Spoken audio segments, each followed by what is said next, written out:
Hello and welcome to live programming here at the More Freedom Foundation. Just want to make sure that I am, in fact, coming through. It looks like things look okay in the studio obs. We are talking. If someone in the chat could just let me know that we're okay and that I'm actually Hello? coming through, then I can get into the presentation. For those of you who are new here, this is not the typical public live chat. What we're doing here today is talking about a whole range of things. It's a newscast, and I deal with. Okay, good. Logo says that I am being heard. So instead of the public live cast, where I do a whole presentation and then do Q&A for a while, the Q&A is ongoing. It happens throughout the entire presentation. I've got a list of about 12 things that we're going to discuss. We typically make it all the way through. The list was posted on Twitter, on the YouTube community channel. And of course, we'll talk about absolutely anything else that folks want to talk to. Nice thing about the patrons only newscast is, we generally only have max 5 to 10 folks here. So I answer every comment. I read every comment. We talk. It's more of a conversation than the big public live chats are. And I am happy that I'm able. It's interesting. It's very useful for me. I'm happy that I'm able to do this for the patrons, but it's really useful for me to just spend a morning reviewing the month and things that might have happened. And I think it makes me a better commentator, and I'm really grateful for it. And I'm really grateful that you folks show up to participate. Typically, we only have like 5 to 10 folks over the course of the 2-hour presentation. But according to my stats, half to actually more now, sort of 60-70% of the patrons do eventually interact with this content in some way. And I'm really grateful that I get to do this. So first off, I want to talk about Burkina Faso. And I think I'm going to rant a bit because I'm pretty sure that this is something I'm going to select out and just put out as a separate video, if I make sense while I'm doing it. Burkina Faso, Jesus. Well, already not looking so great. Yeah, sorry. Got it. So on Monday, January 24th, Burkina Faso experienced a coup. I don't know much about Burkina Faso, but I'm pretty sure I know more than the U.S. government that has dumped over the past 20 years, probably hundreds of millions of dollars and maybe a couple billions of dollars over 20 years into making the Burkina Faso problem worse. There's a great article that I linked below. It's foreign policy. It's paywalled, but if it's the only time you've clicked on a foreign policy story, you'll be able to probably be able to read it. And it talks about the fact that the folks who participated in this coup were trained by the U.S. government from a military that has benefited from 20 years now of U.S. military involvement. That's not saying it's a good military, as the foreign policy article points out. It's quite haphazard. It does not have control of Burkina Faso. It's a mess, but they have been built up enough by U.S. funding to do a coup. Now, I think there's a paranoid interpretation of this, which is this idea that, oh my God, look, in Africa over the past 18 months, there have been six coups, all of which have some degree of involvement from the U.S. government. Not that the U.S. government wants any of these things to happen, supposedly, but all of these folks have been trained by the United States. All of these folks have gotten some kinds of support, the militaries more broadly, not necessarily the personnel involved in each individual coup. We've actually got, so it's actually 6 coups in 5 countries. We've got Mali, Chad, Guinea, Sudan, and now Burkina Faso, as well as some attempted failed coups in other places. So the paranoid approach to all this is like, the U.S. government wants these governments to fall. The U.S. government likes military governments, and that would almost be a more reassuring take on what's happening. This idea that there's some sinister U.S. government plan. And no, no, the US government doesn't care about these countries at all. If it were a country that, if we were talking about countries that were more wealthy, that had more resources, that were useful to the US government in some way, then actually someone in the US government might care enough to do something sinister. The sad truth is that the lack of interest in the United States in these countries, in the Sahel more generally. Burkina Faso is between Mali, a country I've talked a bit about, and Ghana on the coast in West Africa. The Sahel, this sort of coast of the Sahara Desert, some of the poorest countries on the planet. The United States does not care about these countries at all. And the extent to which the United States does not care about these countries is testified by the fact that these countries have been entirely turned over to the Pentagon to do whatever they want with them for the past decade at least, and to some extent since 2001. So the core US interest in Burkina Faso and in most of the other countries of the Sahel is spending money on the US military. This isn't war for oil. This isn't war against terrorism, despite the fact that it's sold that way constantly. It is war for war's sake. It is war to give the Pentagon something to do, to give suppliers to the Pentagon another place to sell things. And yes, of course, to the extent that they have any money, which is largely given to them for this purpose by the US government, the local government's militaries are beefed up so they can buy things from US suppliers. It's very sad to be in the Middle East, where the United States has a range of interests that it has been carrying out very violently. But in some ways, it's even sadder to be from the Sahel, to live on sort of, the south of the Sahara directly, and have very little that the rest of the world wants other than Pentagon contracts. And it is amazing the extent to which we are completely unaware of what the Pentagon has been doing here for the past 2 decades. Famously, I believe it was 2018 or 2019 when 4 U.S. Special Forces were killed in Niger. The famous reaction from Lindsey Graham, supposedly a Republican senator who cares a lot about foreign policy, his reaction was, "I didn't know we had troops in Niger." And we just don't. The only news we get out of the Sahel is like every 6 months, The Economist will do a lead saying like, "Oh, jihadists are, Islamic State's really, really, really doing a lot in the Sahel." It's almost entirely generated by Pentagon press releases, spreading jihadism in the Sahel. What's happening in these countries is countries that had a lot of hope around the period of independence 60 years ago. And I've been sort of disintegrating. And then actually towards the end of the 20th century and the first decade of this century, a lot of these countries started to build hope. They started to rebuild themselves from the wreckage of imperialism. They were starting to piece themselves together. And a big part of that process was a lunatic, but a very wealthy lunatic in Libya, Gaddafi. He was also a nasty imperialist in a lot of cases, but he also, in his latter sort of more West-friendly phase, was no longer trying to invade places like Chad. He was actually just spreading Libya's oil wealth around. And that made the first decade of the 21st century very hopeful for a lot of these countries. They didn't have a ton of state capacity, but they did have peace. The United States destroyed that. NATO destroyed that in 2011 by taking out Libya and replacing a somewhat insane but very wealthy and generous dictator with a civil war. The source of the most wealth for North Africa was crushed in 2011.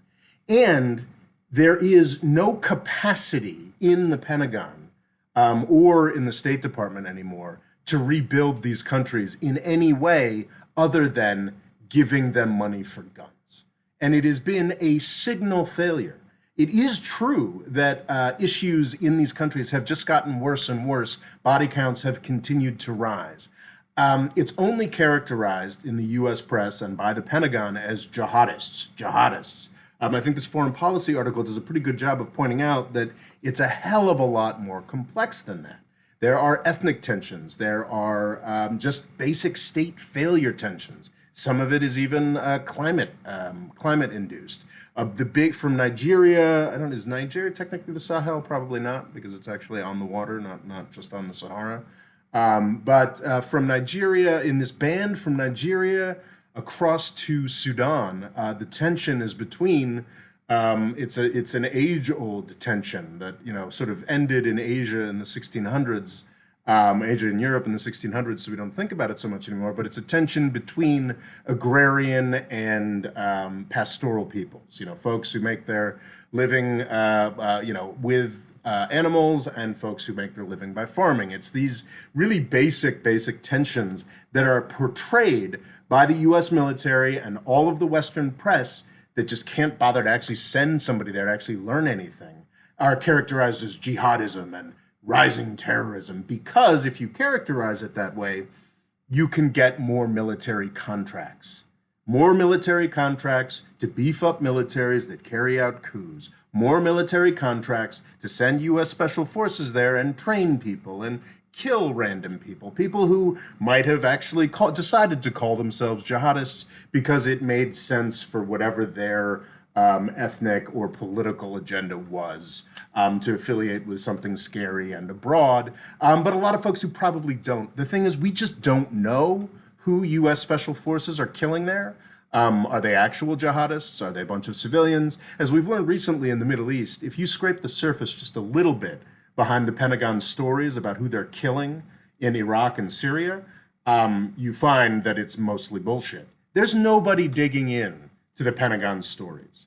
And again, this isn't some sinister plot. This isn't some incredible Machiavellian plan to bring about coups in countries that I bet most U.S. senators could not name the capitals and leaders of.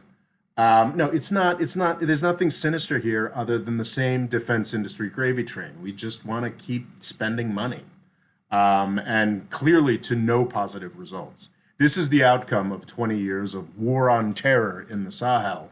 It's the outcome of 20 years of ignorance and greed on the part of the Pentagon and all of the contractors surrounding it. It's just more death, more destruction, and a bunch of countries that actually were somewhat promising in the first decade of this century, finally being completely derailed by coups and destruction. So yeah, it's the coup in Burkina Faso, the sixth coup in the past 18 months in Burkina Faso and surrounding countries, is very much the responsibility of the United States. Not that we know or care, which makes me sad. Anyway, that's what I have to say about Burkina Faso. That's a good, I wish I could have bloviated for another couple minutes. That's only going to be a 10-minute YouTube clip, but such is life. Do we have any questions? Mali just kicked the French ambassador.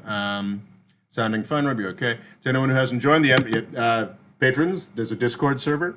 Logo, we'll keep trying to get you there. I like Discord. It's fun. We do a sort of Zoom call there once a month. I don't prepare anything. We all just sort of hang out, and I get to see the faces and hear the voices of the patrons, which I enjoy very much. We get folks from all over the world. It's very cool. But anyway.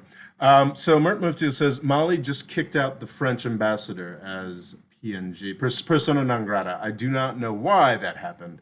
Well, I mean, Mali is a place that is probably the worst. I think Mali has experienced, sorry, not the worst, it is the worst abused. Mali, I don't think it actually shares a direct border with Libya. That's embarrassing. But what it does share is sort of desert pathways.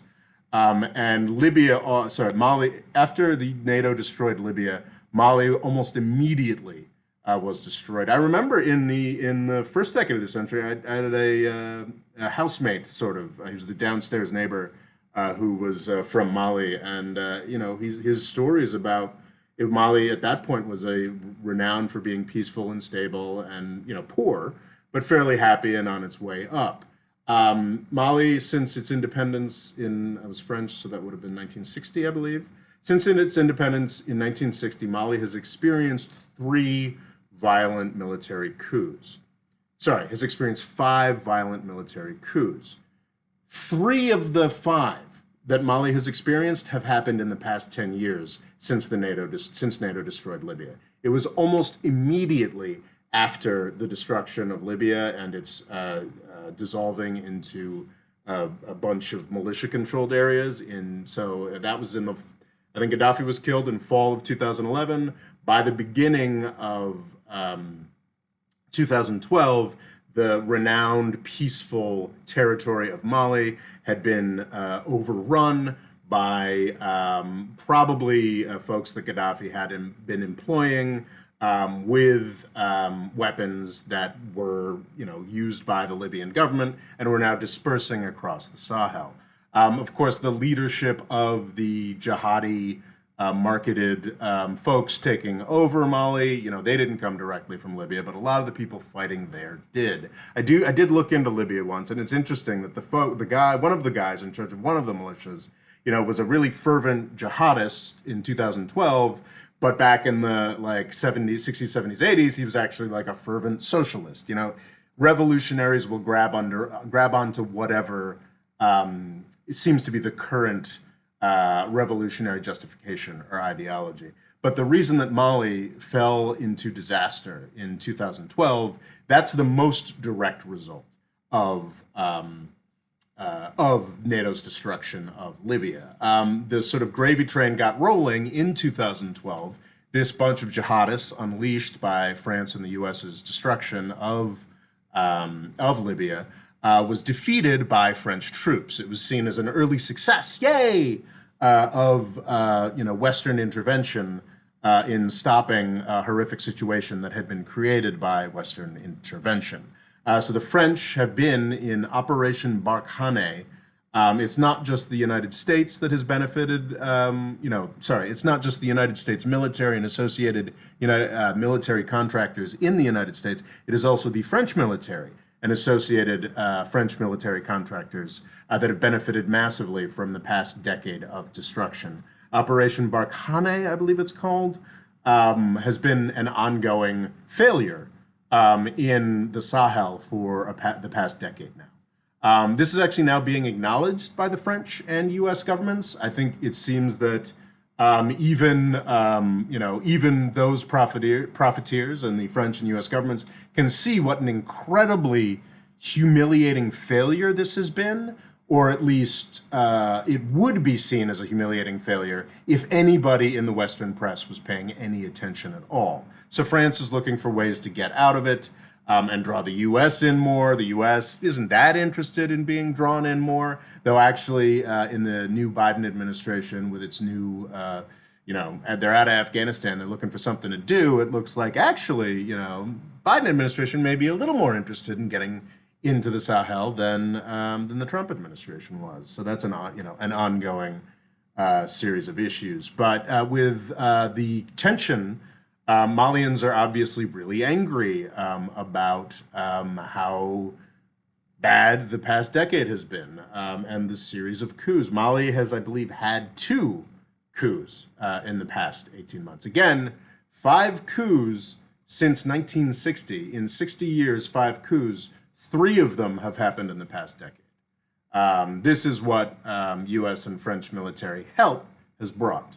This is what the destruction of Libya has brought to Mali. So my understanding is that this latest coup, I think it was sort of the same constellation of guys who carried out both coups in Mali over the past 18 months.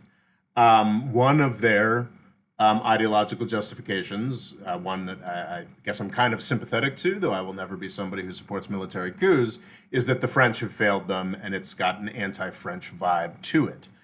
So this is something that you might have heard about in the U.S. press because, oh my God, there's a Russia angle? So the Mali coup folks were talking about perhaps employing Wagner mercenaries to replace some of the French that are withdrawing.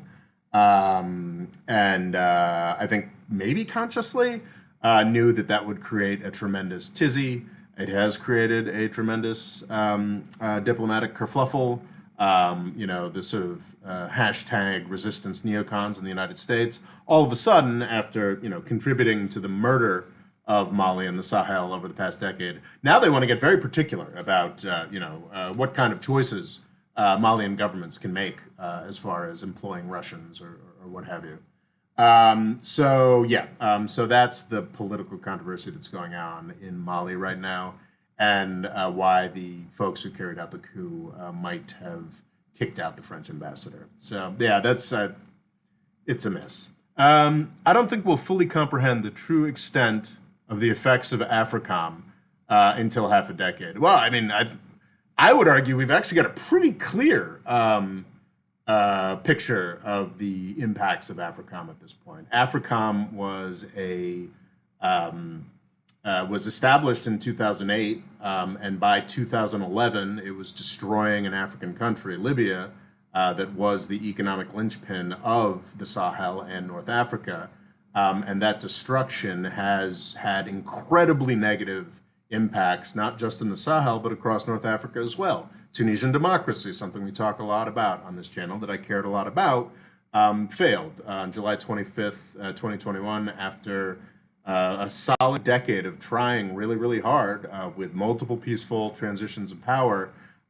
Tunisian democracy had a lot of problems, don't get me wrong, but the fundamental one that they could not deal with was that the economic conditions in which the dictatorship before it existed were massively better than the ones that Tunisian democracy had to face, with a ongoing civil war in Libya the entire time that Tunisian democracy was attempted, and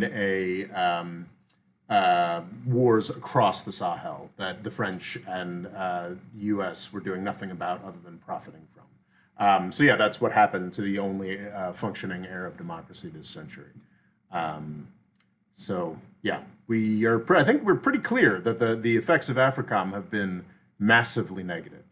But thanks for bringing up that question, Loga, because I think between Mert's question and Loga's question, I'll have a good 16-minute clip that I can just upload tomorrow, condemning U.S. policy. Appreciate that.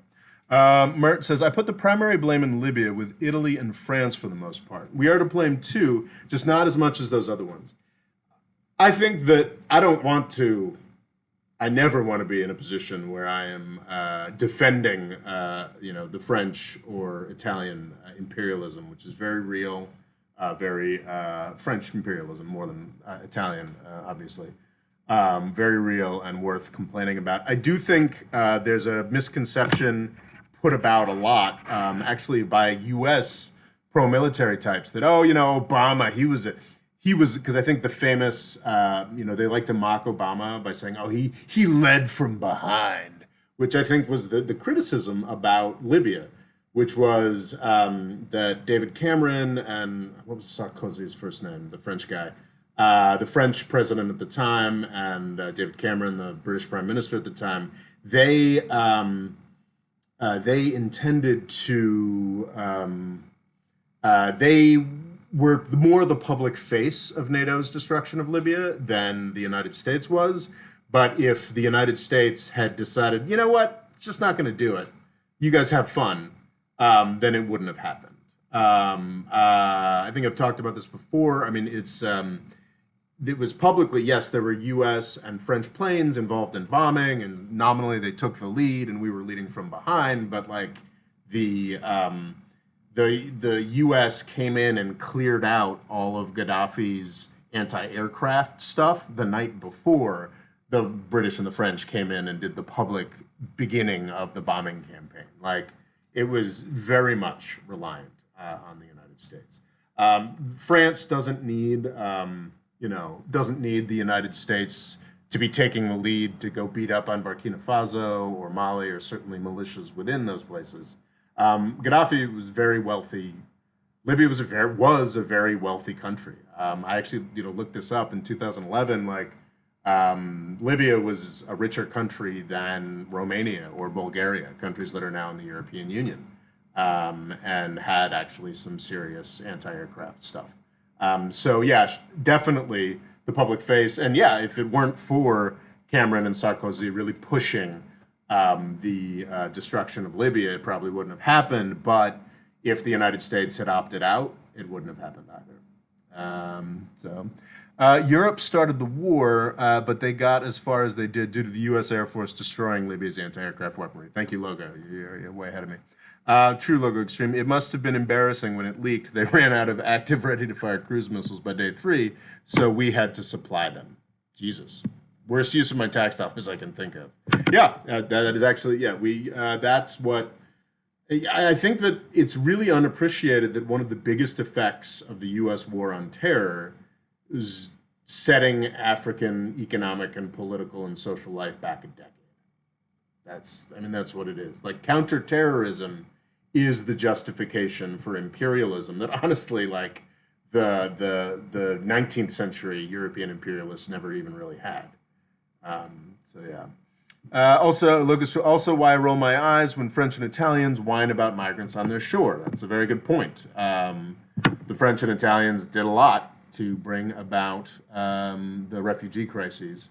I have a little more sympathy for sort of Hungary or Poland, no matter how bigoted a lot of their responses to migration can be. Like, they weren't personally responsible for the destruction in Libya and Syria the way that the British, the French, and the United States are. Local Cook says, I wonder how they got there. To anyone who, more Discord advertisement. Mali actually had the most slaves on Earth per capita? Jeez, I didn't know that. This is after, this is when the jihadist group took over Mali. Fadel says the group that took over Mali in 2012 was mostly made up of Libyan Tuareg people. Tuareg are found across the Sahara from, correct me if I'm wrong, but isn't Polisario the Sahrawi people? Are they to some way related to the Tuaregs? So you've got folks fighting against Morocco on the west coast of Africa, and I think all the way into certainly across Algeria. I'm not sure if it's all the way into Chad, but the Tuareg are folks that I believe were one of many groups that were paid by Gaddafi and used for enforcement. Let's see. Fadel says, if I were to hazard a guess, were they former Gaddafi mercenaries? Fadel says, many of them were also soldiers in the Libyan military, and many were also part of Libyan intelligence. France thought that having NATO take out Libya, it could reestablish its influence over the Sahel. That failed miserably. Yeah. Christophe Murta, this is pretty depressing and pretty much what Eisenhower predicted would happen with an unchecked Pentagon. He coined the term military-industrial complex. Yes, thank you, Christopher. Local Extreme, that's what scares me about the MIC, military-industrial complex. It's not just Boeing and Raytheon, but also BAE Systems and Thales. Is it Thales Group in France?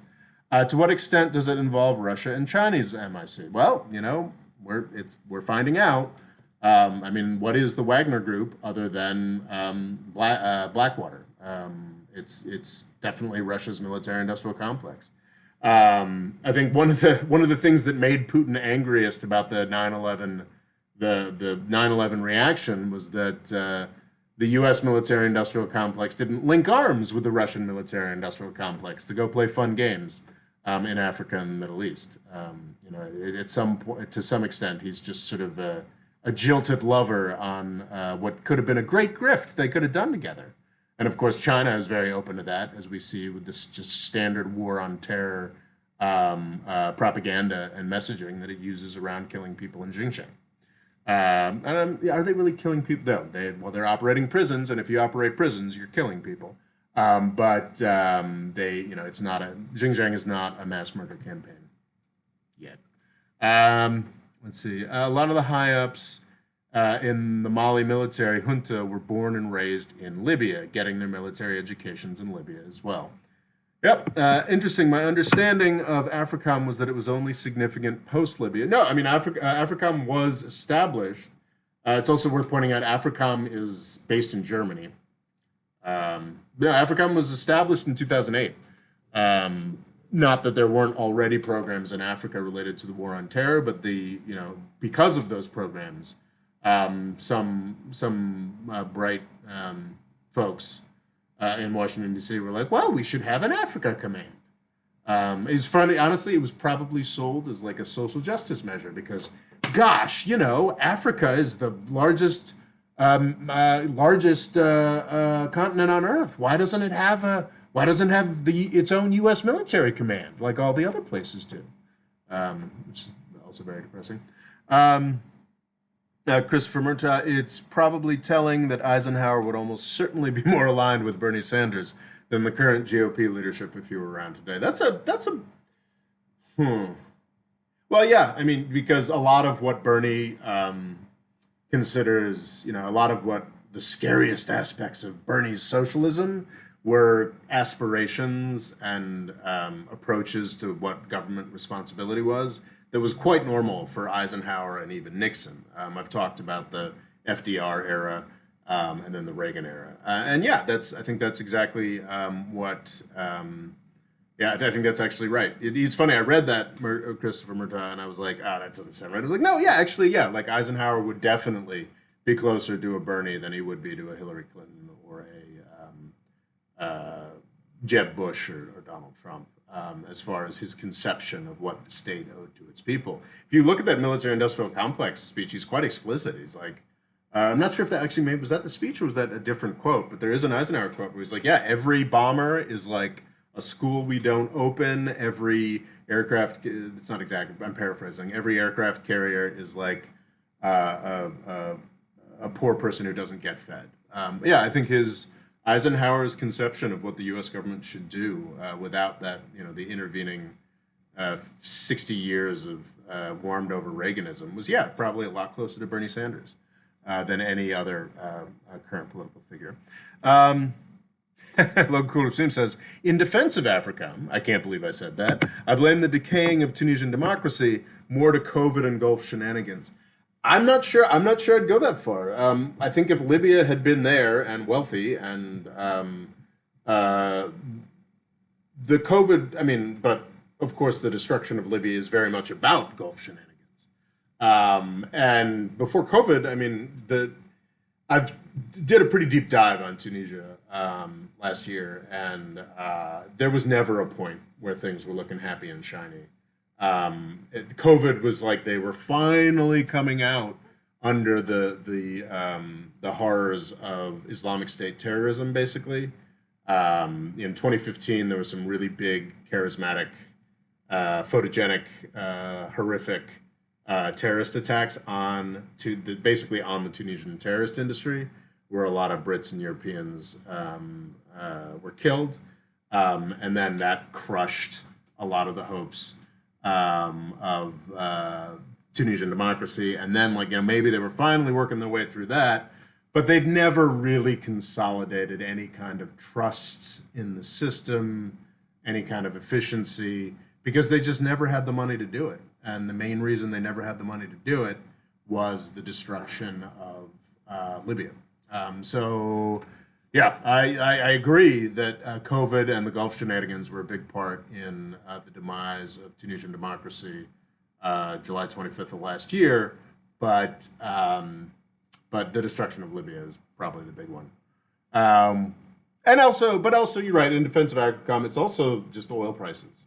Oil prices are a big deal. But even if, because the oil prices basically took out Algeria as well, the dictatorship got to sit fat and happy in between two fabulously wealthy neighbors, Algeria and Libya, both of which, well, not Libya, but, and Algeria is much more populous than Tunisia. And, there was a real regional economy that the Tunisian democracy never got a chance to benefit from. Especially in Christopher Murtaugh says, especially in Eisenhower's reluctance to war, every bomber was his farewell address and warning the country. Thank you. Let's see, Local Extreme, honestly, I'm worried about instability in Niger. France gets 70% of its electricity from nuclear energy and 80% of their uranium from Niger.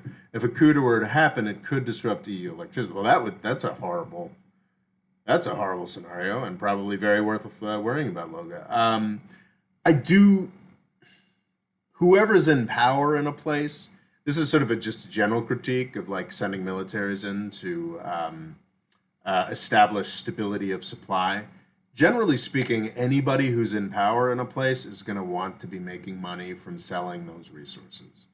Um, so honestly, having like French and U.S. military there might be, it absolutely is creating more instability that makes those more damaging. Were the U.S. and French to pull out entirely in Niger, I'd imagine it'd probably be a pretty grim 6 months as things shook out. And I assume the French nuclear plants have other sources of supply and or some months reserves.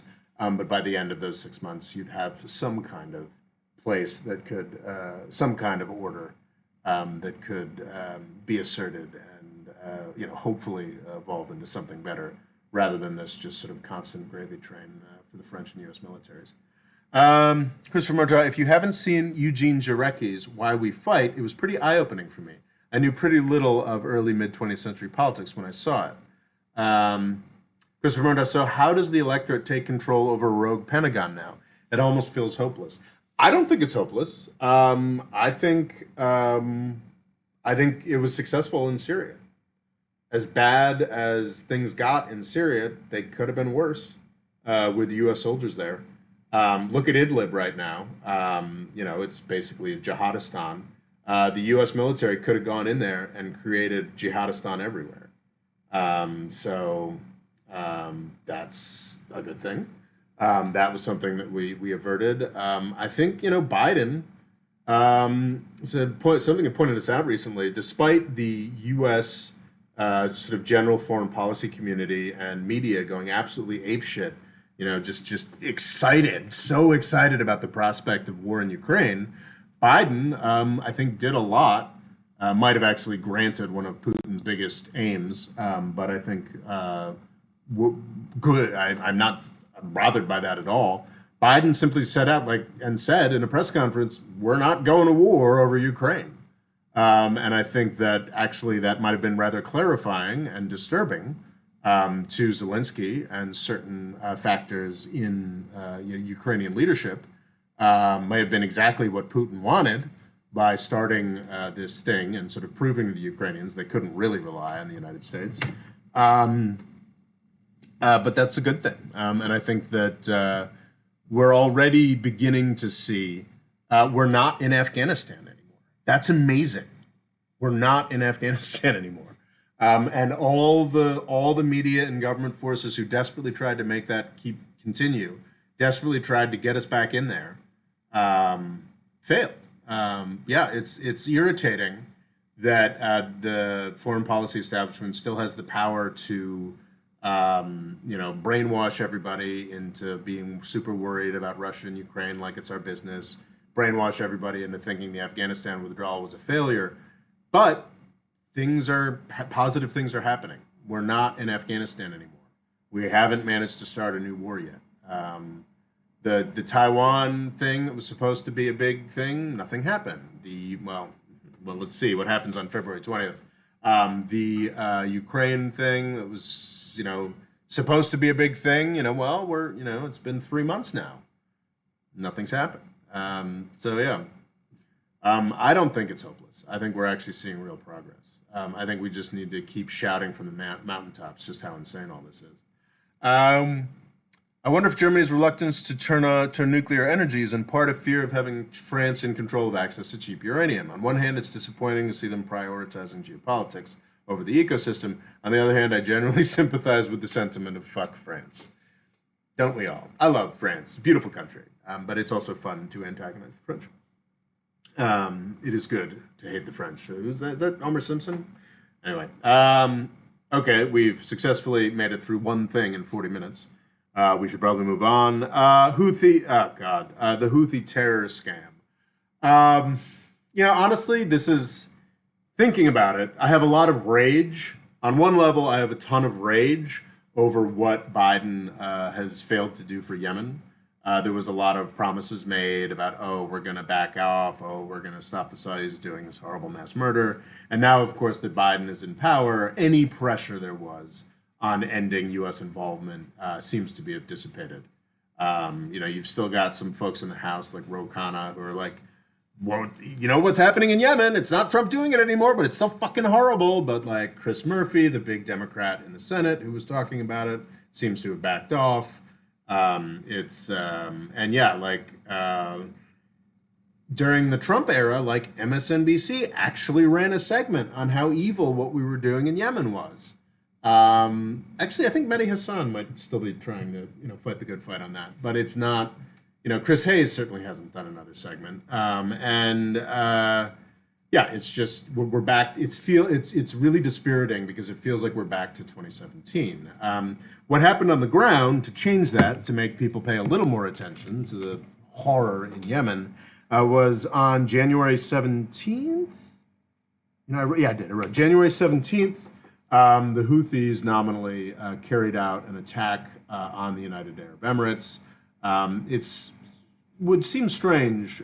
So I think the consensus is, I don't know if this is true, but the consensus is that the absolutely world-shaking attack in 2019 on the Saudi oil industry that the Houthis claimed was actually an Iranian attack. That was actually incredibly effective because it really clarified minds in Saudi Arabia who were like, oh shit, like if we finally got this war with Iran we've been pushing, our oil industry would be gone and so would our royal family.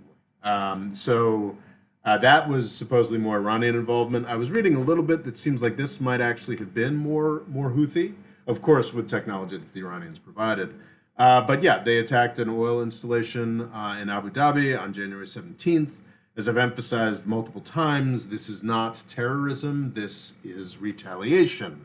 The UAE has been a leading actor in an invasion of Yemen that has killed 400,000 people. The fact that 3 people, of course, mostly Indian and Pakistani, I think it was just Indians and Pakistanis who were killed in the UAE, as will often happen, because that's where most of the workforce comes from. It is very sad. It is never something to be celebrated or even condoned when when people die.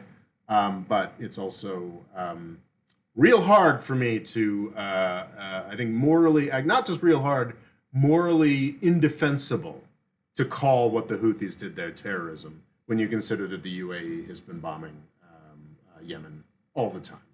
I've ranted about this at great length. So what's interesting, this is, I think it is actually probably fair to describe this as a better Biden move, but no, because it's in the context of a place where he had better choices. He could have stopped this war on January 5th, 2021. Or sorry, January 25th, 2021. I think he became president on the 21st, but he chose not to. Because Washington, D.C. is really fucking stupid and has no moral sense, there's a big press to declare the Houthis a foreign terrorist organization. Declaring, again, I've talked about this before, declaring the government of a country, which is what the Houthis are, a foreign terrorist organization would mean that all humanitarian involvement had to stop. The place that's already starving to death, we'd go from hundreds of thousands of dead to millions of dead very quickly. I was enraged when the Trump administration applied this designation to the Houthis in their last 2 days in power as sort of a booby trap for the Biden administration. I was very pleased with the Biden administration, and was it February, when they lifted that designation. There's a lot of pressure. I think Biden had to say, oh yeah, we're thinking about doing this foreign terrorist designation. It seems likely that that's not going to happen because, again, they don't know much about Yemen, but they do know that if they put the foreign terrorist designation back on the Houthis, they'd probably kill a couple million people. To satisfy the UAE, the U.S. has sent the USS Cole back to Yemen. For folks in their 40s, like myself, you may recall the USS Cole. It was attacked in the Aden harbor in Yemen, I think killing teens of U.S. sailors, 15, 16, 17. It was one of the precursor attacks in 2000. It was an al-Qaeda attack before 9/11. And is famously sort of seen as, oh, we weren't paying attention then, and we learned the cost in 2001, September 11th, 2001. But yeah, it's a weirdly symbolically significant move to be sending the USS Cole, a battleship that was famously horrifically wounded in Yemen, back to, I know it's not, of course, going to Yemen, I don't believe, but it'll be off the coast of Yemen in the UAE to aid in interdiction of any Houthi attacks. And it's on one level, it's incredibly disappointing and horrifying that a single missile goes off in UAE, and we go to rush to defend them, despite the fact that they have dropped tens of thousands of missiles on Yemen. But on the other hand, I think that the Biden administration is doing this because the pressure to add the foreign terrorist organization designation is so high, and they don't want to do that, so they're doing this instead. But it's also just an indication of how insane it is. Yeah, I think it was, it's the USS Cole and some fifth generation aircraft, which I believe means the F-35s. Yeah, it's just that this is a war that Biden could have ended on his first day in office. And instead, we're getting more involved. We are using U.S. naval resources. We are putting, I believe, F-35s in danger. And it's nice in the short frame. It's nice that we're doing this instead of doing the terrorist designation that would starve millions of Yemenis to death. But it's just more involvement and more complicity in a horrific war that we didn't need. Briefly, and I'm done with Yemen, and I'll do comments. So this January 17th attack by the Houthis was a direct response to the UAE getting back into the war in a bigger way, which also I believe which would then be a direct response from Biden's not fucking doing anything about the war in Yemen. In 2019, when Democrats and U.S. media were interested in pushing this narrative of how horrific, this true narrative of how horrific the Yemen war was, they were interested in pushing this narrative because it was a weapon they could use as Trump. When that happened in 2019, the UAE was like, wow, this is becoming a little toxic and might hurt our business interests. So they backed off. This does not mean that they were out of the war entirely. I believe they still have some degree of control of Socotra. They are the main backers of the Southern Transition Council, which is the bunch of southern militias not affiliated with the Houthis that kicked the Saudis out of southern Yemen. So they were still sort of always there, but they stopped participating in ongoing offensives with the Saudis against the Houthis. This sort of also illustrated how ineffectual the Saudis are, because once the UAE jumped out of the fight in 2019, when they were in the fight, the Saudi UAE-US coalition hadn't made much progress, but they were slowly working their way up the coast to Hodeidah, on the west coast of Yemen, where they could be massively supported by U.S., U.K., Saudi, and UAE ships and planes. They were slowly moving their way up. As soon as the UAE stopped participating in 2019, that ended. What happened is, over the course of 2021, it became clear that Joe Biden wasn't going to do a fucking thing about the war in Yemen, about stopping it. And the Saudis were on the verge of finally losing their last foothold in the deserts east of where everybody lives in Yemen, the town of Marib. The Houthis started making real progress there, and the UAE, seeing that nobody in the United States cared about Yemen anymore, the UAE decided, okay, we'll jump in. And when they did, I think through the Giants Brigades, who I believe were the actually Yemeni militias heavily supported by the UAE that did much of the fighting up the coast towards Hodeidah, they were moved to those deserts to take back territory that the Houthis had taken around Marib, and they were successfully doing so. And that is why the Houthis retaliated by bombing Abu Dhabi in the UAE. So that's sort of the backstory to the January 17th attack. I've seen some stuff indicating that the UAE may be like, actually, we're not going to help. So this actually those poor folks who died in Abu Dhabi may have ended up saving a lot of lives or not. Don't know.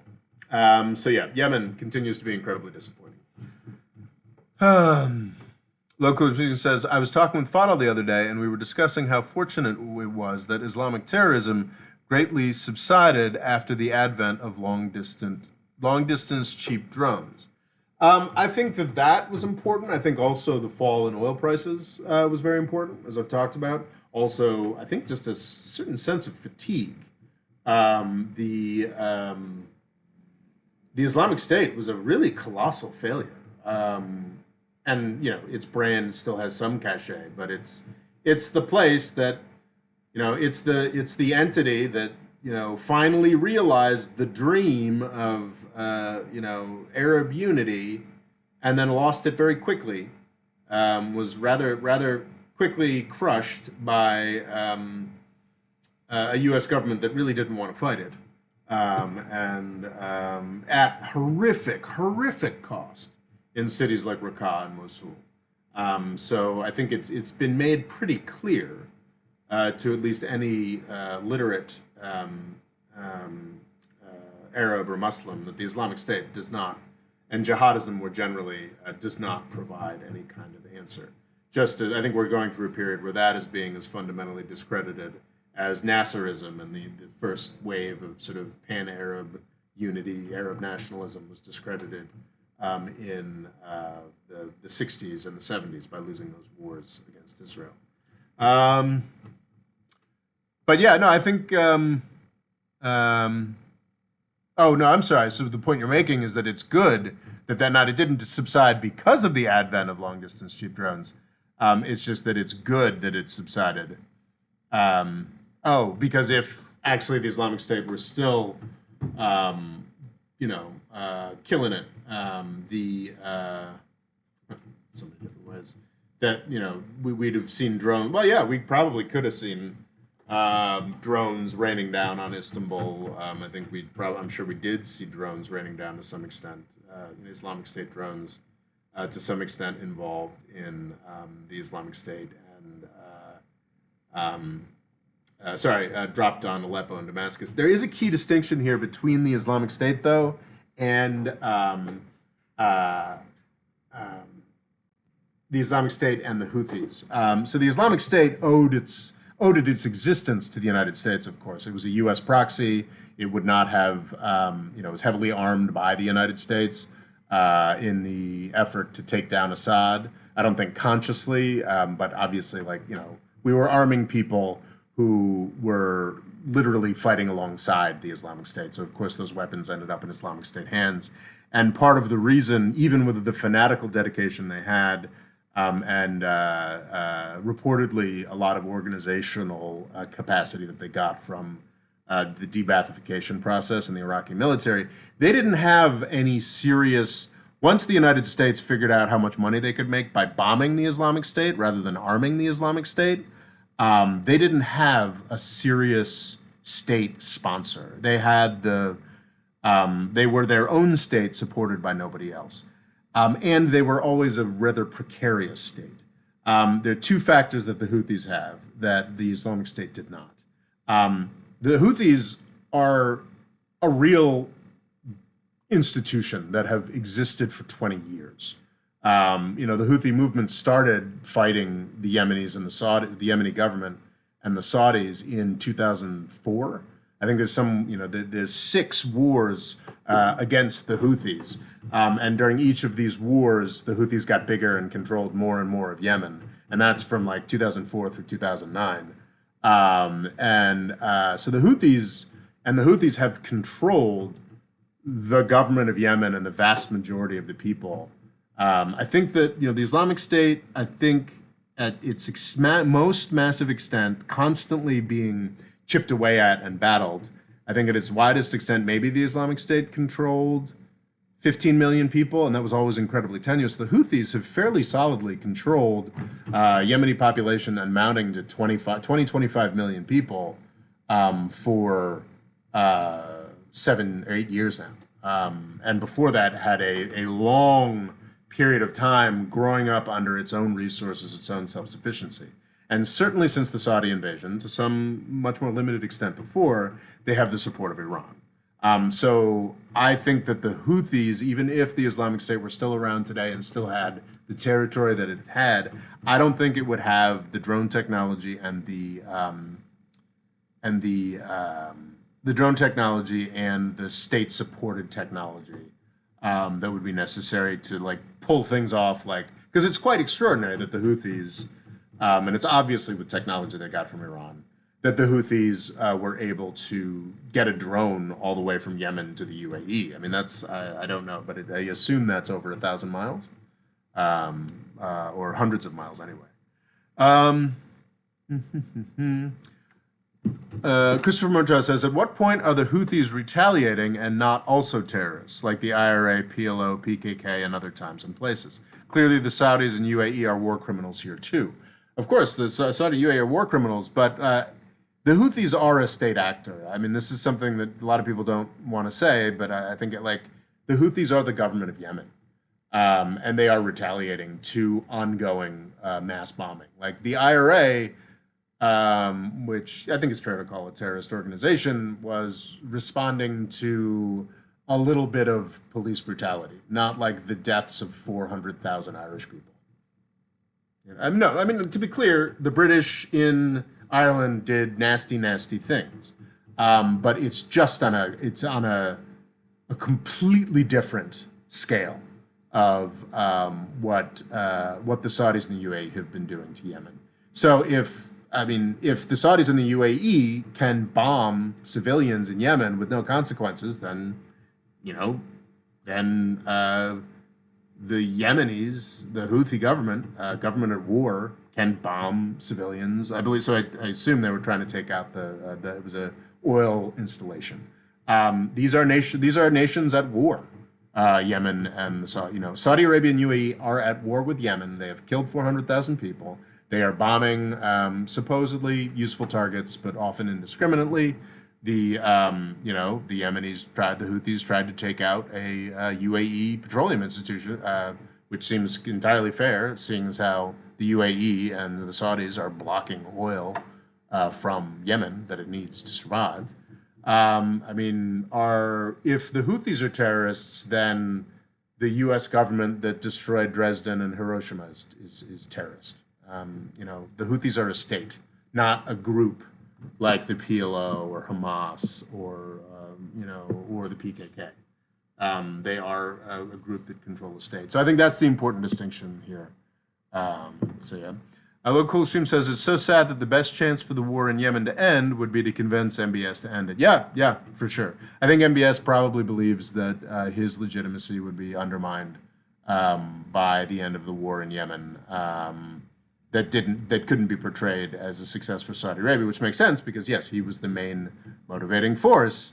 I was just reading this morning and reminded myself this morning he wasn't yet the crown prince in 2015 when this horrific war was launched, but he was the defense minister and he was still the son of the king at the time. I think I remember reading somewhere that actually the Saudi intervention required King Abdullah to die.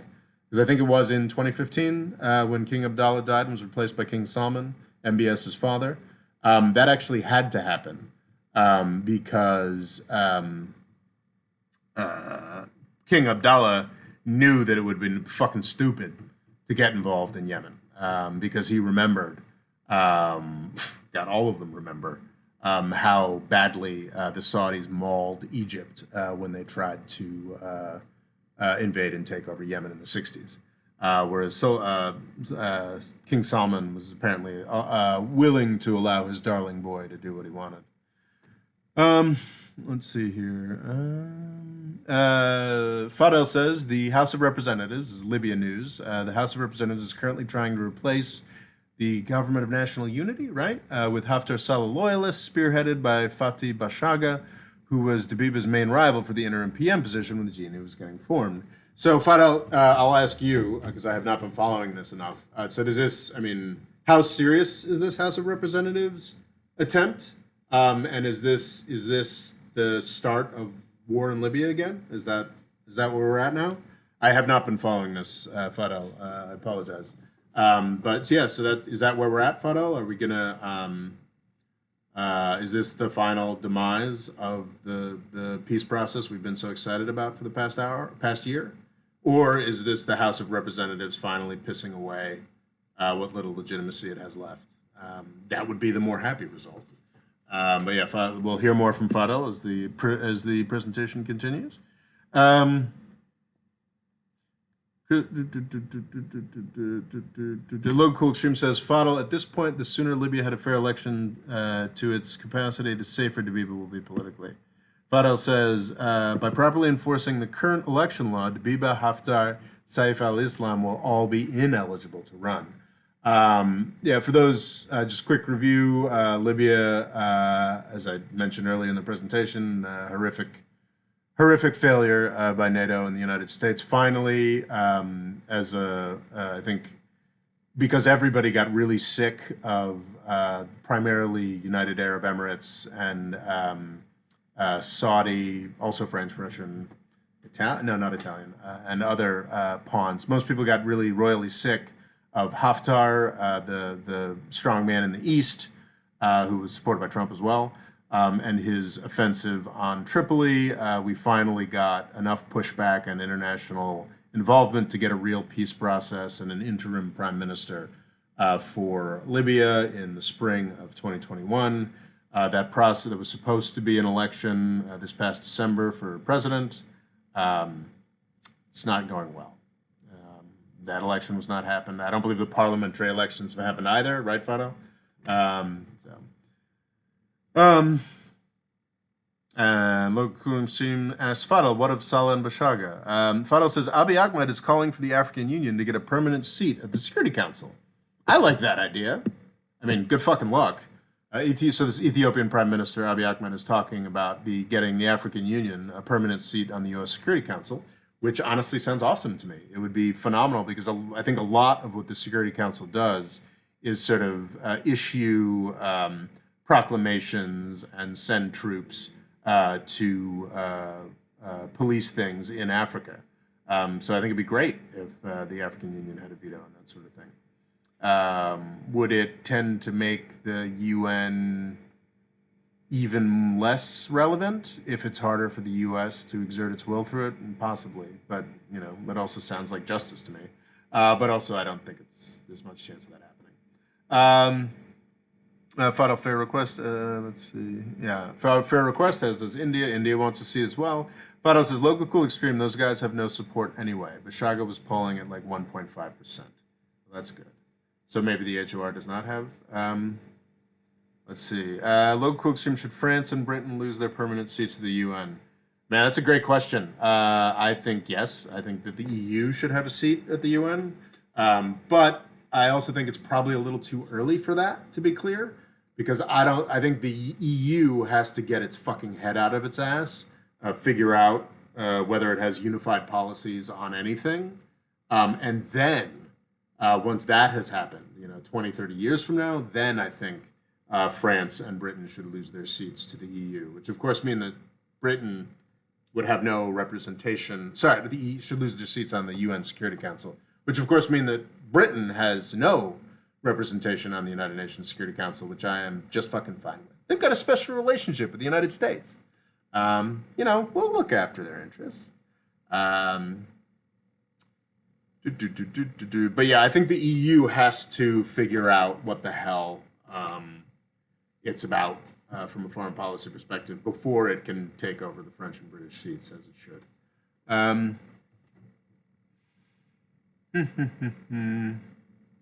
Okay, so this is interesting. So this is talking about the Libya elections. I asked Fadel, is it possible that this is the process finally falling apart? Fadel says probably not. The government of national unity has a lot of international support. This House of so the House of Representatives is affiliated with Haftar in the east. This House of Representatives scheme is only gaining traction in their heads. They are pissing away what little legitimacy they have left with the Libyan people. I gotta say, Fadel, I am very grateful that Fadel. I sometimes open my Discord server and I'm just like, Fidel has like another five pieces of news from Libya. I don't read every article in detail, but it is great that Fidel keeps me aware of what's going on in Libya because it's like I know what he's talking about in a very small country with really Byzantine, nasty politics that is also tremendously important to the future of a continent and the Arab world in general. So I'm grateful to Fadel for keeping me aware of a something that I would be probably my inclination would be to sort of treat it like Lebanon, where it's just like this is a lot of mental energy to put into such a small place, but it's very important. And I'm really grateful that Fadel keeps me on top of that. If you want to keep me similarly aware of developments in a country that you might have interest in, then perhaps you should sign up for the Discord, where Fadel does the most keeping me aware of what's going on in Libya. Let's see. Christopher Murtaugh, so the way that U.S., UK, Canada could veto UN resolutions to help the Sahel right to their faces. Oh, yeah, that's true. That way, so if Africa were on the Security Council, that way the U.S., UK could veto United Nations resolutions to help the Sahel right to their faces. Sure. But honestly, like, I think this, for the African Union or Sahel at this point, like, it would be getting the Security Council out of, and the U.S. and France out of, would be more interesting than, providing aid or what have you.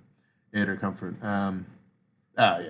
Christopher Murdoch says, when Canada gets the occasional invite to the council, of course. Local extremes. So in NFT news, because God forbid we talk about good things, BuzzFeed recently revealed the identities of the Bored Ape Yacht Club, and it's garnered criticism as their identities were private. So who were they? Just a bunch of hedge funders, presumably? Many people accuse BuzzFeed of doxing them and endangering them when so many people hold anti-NFT sentiments. What's your take on their actions? Have I pointed you all towards that phenomenal, I think it's Foldable Human or something? This guy did a 2-hour takedown of crypto and NFTs that was just phenomenally savvy. He really knew what he was talking about. The standard thing when you try to debunk crypto to somebody is that they say, oh, you just don't really know what you're talking about. You don't understand this really complex and useful technology. Well, this guy understands the technology, and I really, really loved that. I think it's, if you just go to YouTube and Google Line Go Up, I think that's the name of it, Line Go Up. It's 2 hours long, but you can watch it in chunks. You watch like 5 to 10 minutes at a time, because it's long and it's detailed. But I found that really, really helpful, and would suggest checking that out if you're at all interested in NFT stuff. I haven't checked out. I noticed there was some kerfluffle around Bored Ape, which is apparently. What I saw this morning was that fucking Mark Andreessen's venture capital fund is considering purchasing Bored Ape Yacht Club for like $5 billion. It's basically a collection of folks who I think algorithmically generate these somewhat stupid-looking ape icons and that makes them some of the most in desire NFT things. I'm sorry so doxing is bad. Anonymous people. I'm actually sort of a fan. I enjoy a few anonymous Twitter accounts. People should be able to make their voices heard. People should be able to have an anonymous standpoint. I know there's a big push against that, sort of as part of the whole anti-fake news, anti-Russian involvement in the 2016 election. But I'm generally pro-anonymity.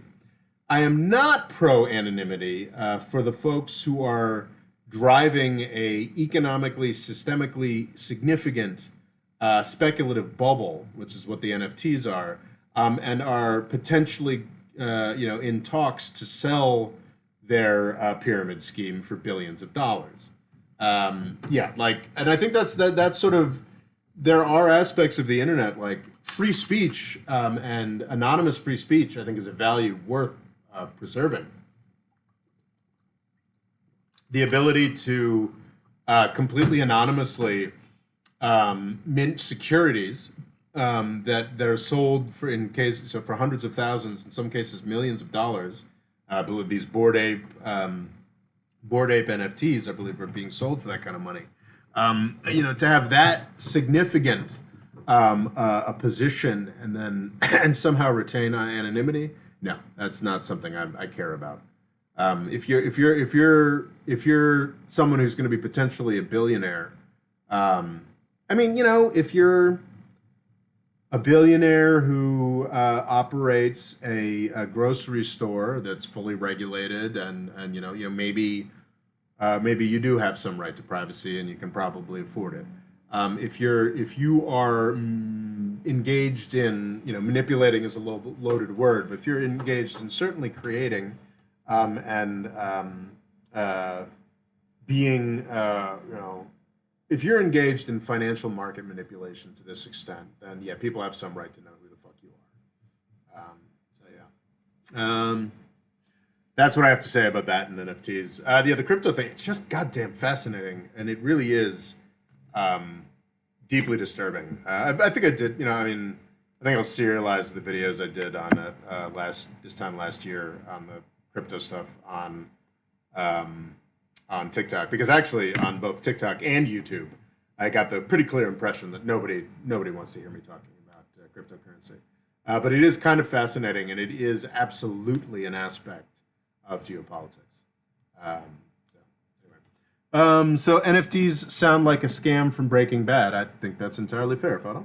Okay, we talked Yemen. Is Ukraine happening? I am beginning to come around to Ukraine's probably not happening. And that's phenomenal. We're going to avoid, tens to hundreds of thousands of deaths in a great power war. If Russia invaded Ukraine, I 100% believe the Ukrainian military would be annihilated, but also at great cost of Russian lives as well, at great cost of civilian lives. It just would be an absolute horror show.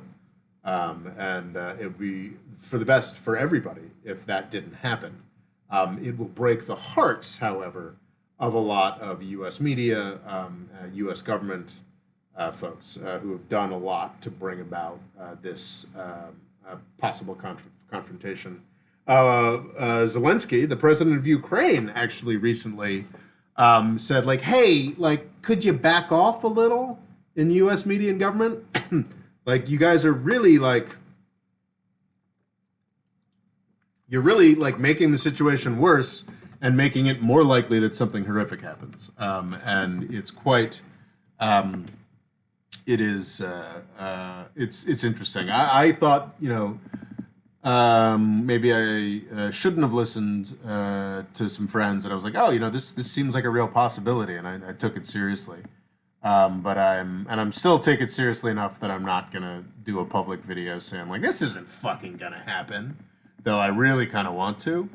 And I think to say that with any confidence would require doing a deeper dive on Ukrainian politics and European politics and Russian politics than I have recently, and those are kind of big topics.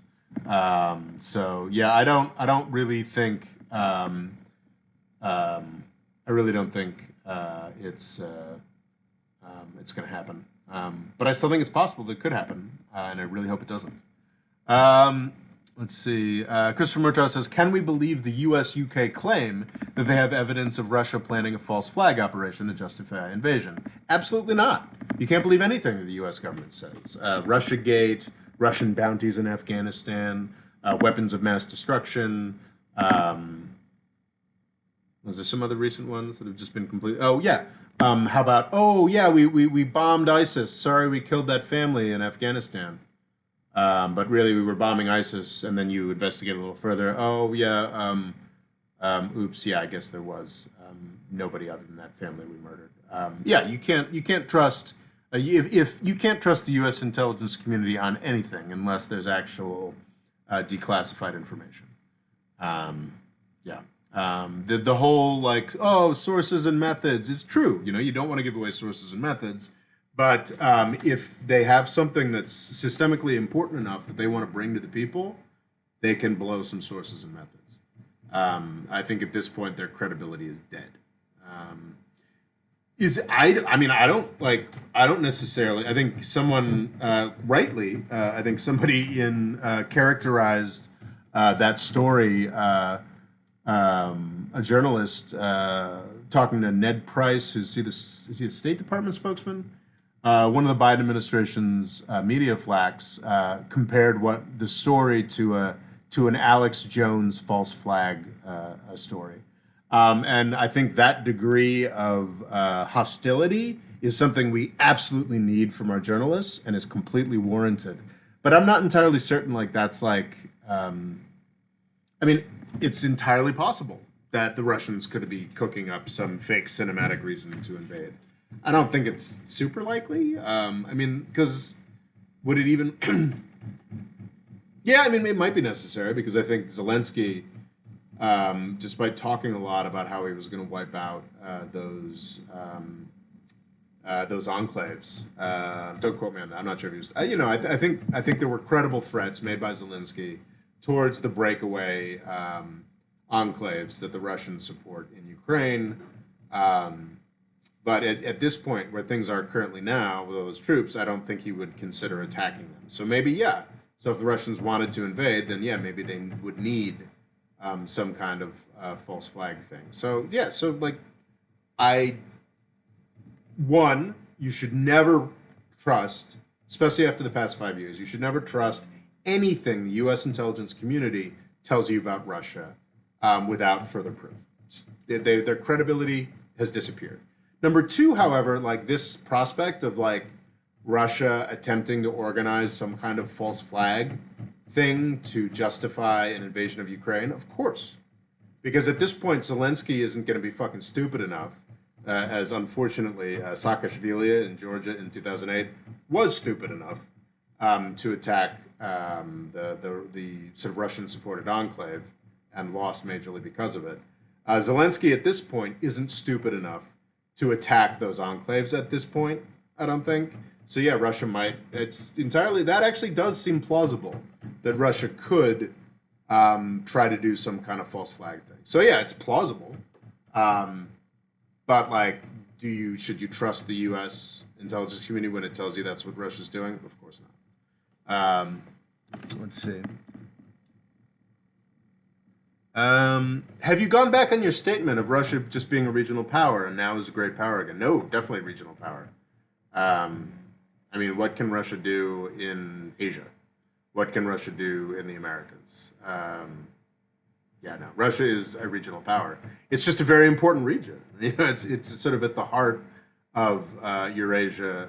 Has a lot of literally Ukraine is literally on its borders. In fact, Russia.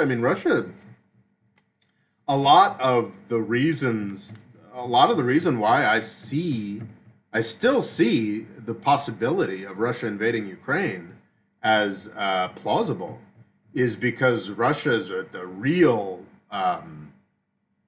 This could be their last winter. Probably not. I feel like things are still going to be disjointed enough next winter that it'll also be supply chains will be nightmarish, and oil and gas and nuclear and wind and things won't be settled. But like we're coming into, I believe, the oil price. Maybe we're going to hit $100 a barrel. Maybe we're going to hit $120 a barrel. But I am becoming more confident that this could be the last run.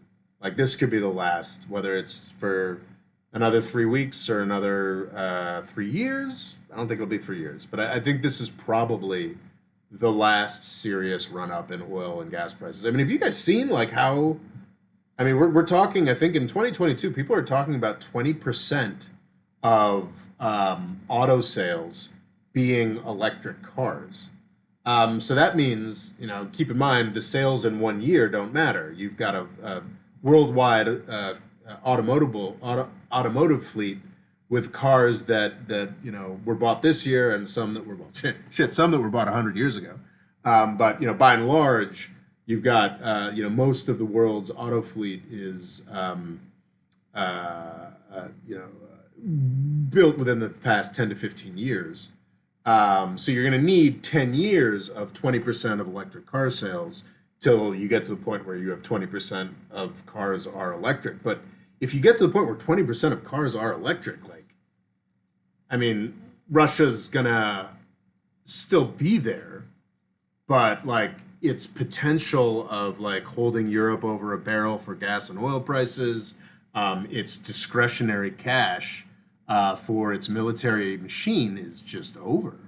I mean, you already after 2014, I can't remember what year it was, but there was a 25% cut in Russia's military spending. This was after a huge ramp up through 2014, but like, yeah, like Russia's gonna. So one of the reasons that I think that Russia's invasion of Ukraine was credible because we're like at this point where it's like one of the last chances. And that's why I think a Russian invasion of Ukraine is a lot more credible than a Chinese invasion of Taiwan. A lot of people say the same thing. Oh, well, China's just about to get old before it gets rich.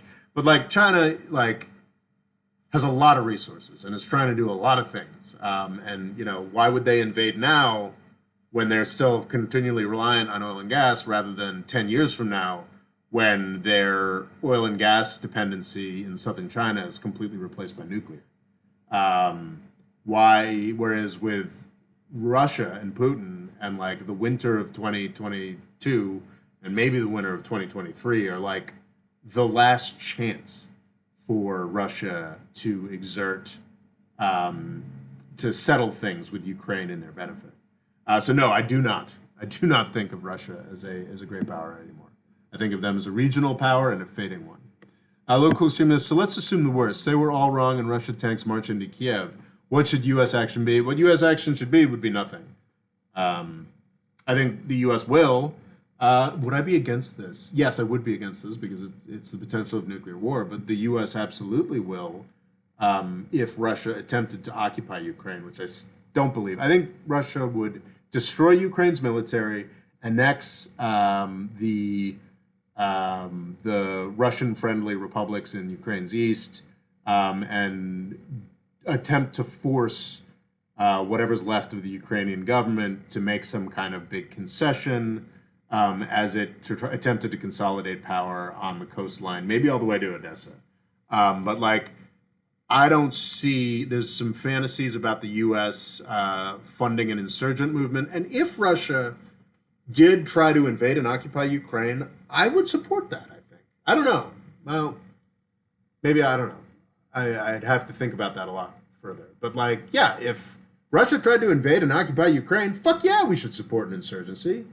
Motherfuckers shouldn't be invading and occupying places.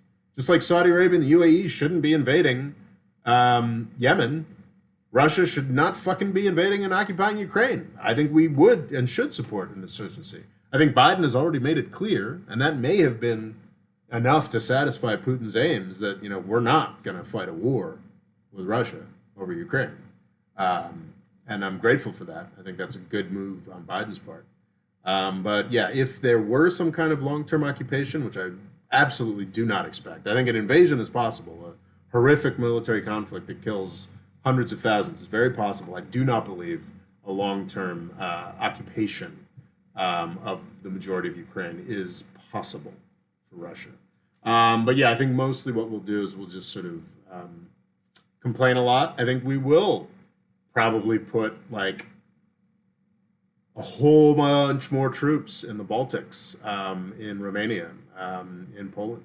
And that would also, I think, like as I said about NATO, like we certainly shouldn't have expanded it. World would have been a better place if we disbanded it in the 90s. But now, after that's created this problem of a rogue Russia, we still have a rogue Russia. So, and if that rogue Russia, invades Ukraine, destroys Ukraine's military, then yes, we should, do exactly what, everybody whose views I abhor would want and put U.S. troops in NATO countries. So yeah. Also, what's your take on GOP politicians telling Tucker Carlson to back off on his anti-war spiel? Fuck them. I mean, Tucker Carlson is a nightmare person with a lot of really negative impacts on U.S. culture. But I think who was it? Murtaugh was talking about hopelessness, but that's a sign of hope there. As much as I dislike Tucker Carlson, I do like his anti-war stuff. I think there's an argument to be made. Who knows if this is true? That we would have been at war with Iran if it weren't for Tucker Carlson sort of convincing Trump to not. And I think I think after like a lot of waste, and it will be interesting if we get to 2023 and there's been no Ukraine invasion, no Taiwan invasion. Maybe people are going to be like, wait a second, and start looking at things a little more seriously. I think it's a real possibility. I think that yeah. No, I'm actually cautiously hopeful.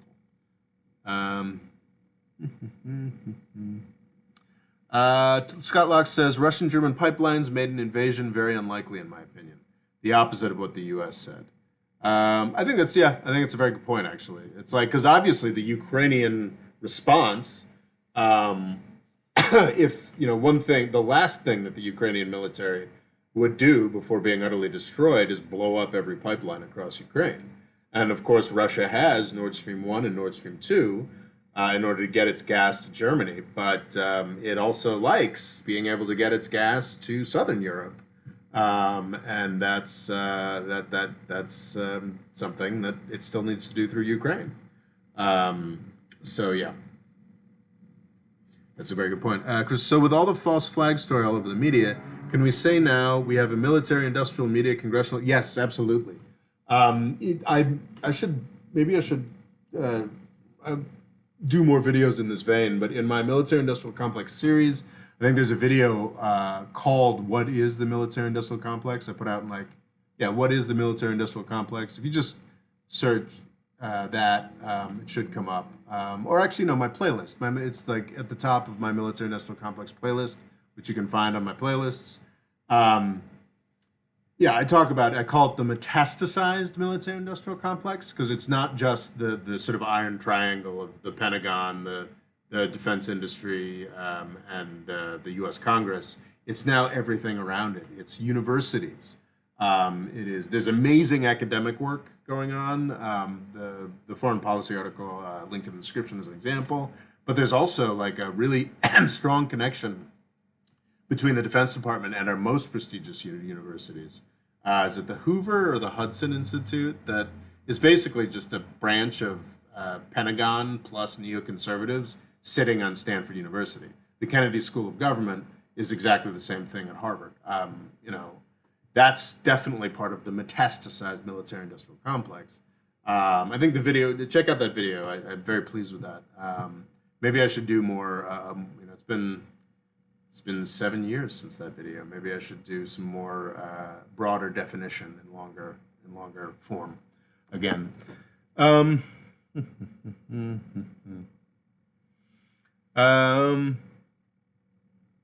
Christopher Murtaugh says, I'd argue it existed since the Iraq War. Definitely right, Logo, but I'd say it has existed since the 50s, 60s, 70s. Yes, eventually, because of folks who remembered life before World War II. In Vietnam, I think the media did finally turn on the U.S. government in a big way. And I think they still, believe they deserve credit for that 60 goddamn years later. But they don't. So I think it's a steady process of metastasization. I think that by the 80s, where you still had probably more congressional crusaders than you had in the 60s against Vietnam, who wanted to talk about South America, I don't think it really did show up in U.S. media much. Against the Reagan administration's destruction of Central America that we're still seeing the impacts of today. I think it's something that's gotten progressively worse since the sort of inauguration of the Cold War era World War II mass military industrial complex.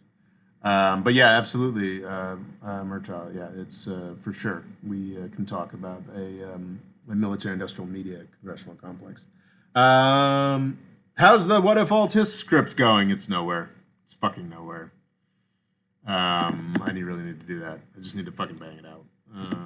It's a big project, like trying to understand this channel, but like also like it's a big project where I'm constantly like, why am I spending so much fucking time on this? Like I've probably watched 10 videos at this point. That's like those videos are like a half hour long. So that's like 5 hours I've dedicated to this fucking little punk. That's unfair. He's a nice kid. I don't know. He's a vaguely bigoted right wing libertarian like myself in my 20s. So yeah. So I don't know.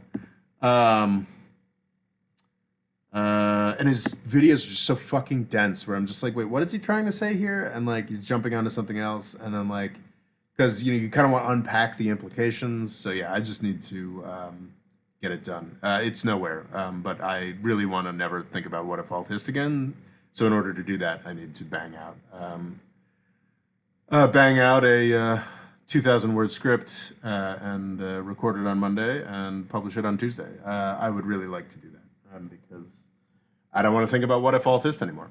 Fado, my opinion on him has changed greatly from someone who's occasionally wrong to someone who's immensely ignorant and unknowingly bigoted. What's interesting is, so let me know, well, I don't know if you guys don't want to encourage you to watch it, but he did a Taiwan-China video that I thought was kind of okay. And sort of my developing theory of what if alt is that, like, if it's something that's talked about a lot, he is like a smart kid. And like, I think his take on Taiwan and China was just sort of like, well, actually, there's no fucking way China's going to invade, or at least that's what I got out of it. I was kind of tired when I watched it, and I was like, "Oh, this is like a reasonably like sensible thing," because if it's something that's covered, that's talked about a lot, that he's actually devoted a little bit of time to, he's not an idiot. But if he's talking about Malaysia, something that he knows nothing about, or Africa, God, I finally watched that Africa video, and he was like, I think he actually said, he's like, it was really in that fucking Africa video. He's like, well, the European decolonization process was surprisingly easy. And I'm just like, the fuck? You never heard of Algeria? You never heard of Mau Mau in Kenya? You've never heard of like the Portuguese holding on until the fucking 70s? Like, whoo boy, that was grim. Yeah, so like if it's something that people actually pay attention to and know about, what if autist actually isn't that bad. He's a smart kid. If he's like just trying to throw some shit in there and like reads one thing about something that's not covered at all, man, like it gets real grim. So yeah. Russia's ability to invade depends on how much Russia's ability to invade depends on how much Russian gas is exported to China. Yeah, that's true. I think so. The U.S. is currently looking for Libya and Algeria to make up for the Russian gas exports if they are to invade Ukraine. Well, that's great for Algeria. I hadn't thought about that at all, actually. Wow. Yeah, that's a great point. Fadal says U.S. is currently looking for Libya and Algeria to make up for the Russian gas exports if they invade Ukraine. That's a really good point. And also means that it's in Russia's interest to fuck up Libya again. Yeesh. That 20% of electric cars a year is likely to start. Christopher Murtaugh says that 20% of electric cars per year is likely to start increasing exponentially. Like, it's funny because I'm like, yes, I would like that to happen, but it's funny because I'm almost like there's a part of me that believes everything I read, like, and I'm like, because I want to evaluate things, and there's a part of me that's like, well, maybe there's something to all the oil industry propaganda. Maybe it's going to be really hard to find lithium. Turns out not really. The prices are skyrocketing, which means the development is skyrocketing. Or maybe the electric car manufacturing really is environmentally costly in ways that we don't anticipate. And turns out people are beginning to figure out how to recycle lithium batteries, which is it doesn't quite make it circular manufacturing. You've still got a whole lot of carbon intensive smelting and construction and transit, but yeah, like I don't know, like maybe we do run into some kind of shortage. Maybe we do like hit a brick wall on some things. Maybe there are a lot of potential reasons why it won't continue skyrocketing. But yeah, if like So like I was saying, like worst case scenario, if we can only do 20% electric cars for the next 10 years and 20%, like then we're living in, $40 a barrel of oil land, and only, the Saudis, the Russians, and the Texans are producing.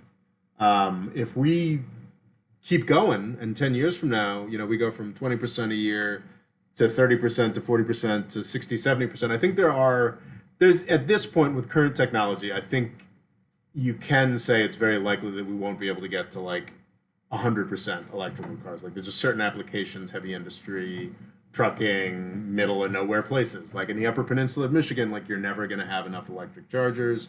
I do have real concerns about like how electric cars perform in the winter. Like some of these things will not be concerned and will be resolved, some will not. But if we really do get to a point where like um, 10 years from now, like 60, 70% of the cars on the road are electric, like that's it. Like obviously the Saudis are gone.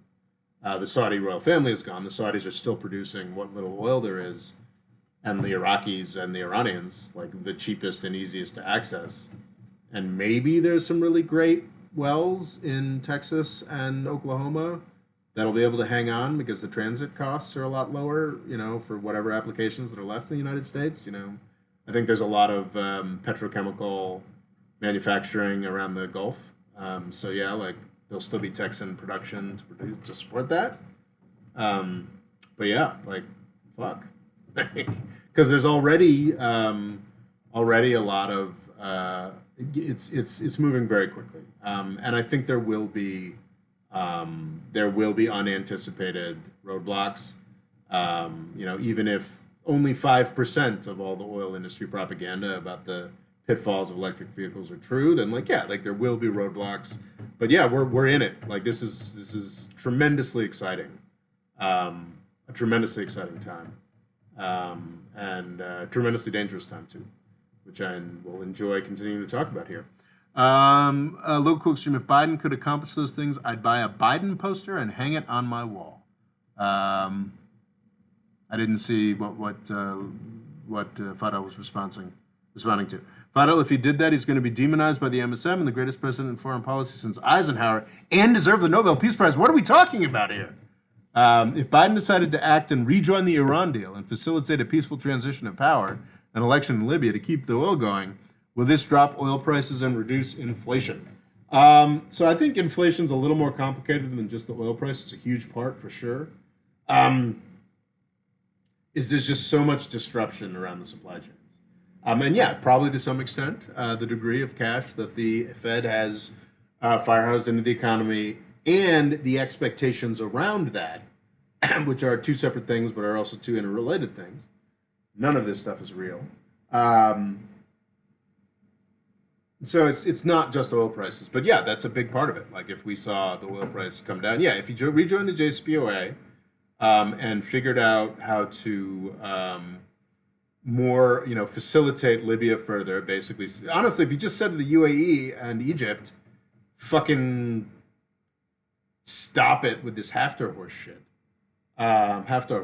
then yeah, no, it's a really easy win that I do wonder if he's going to take, because I ran that video on like the Saudi ownership of the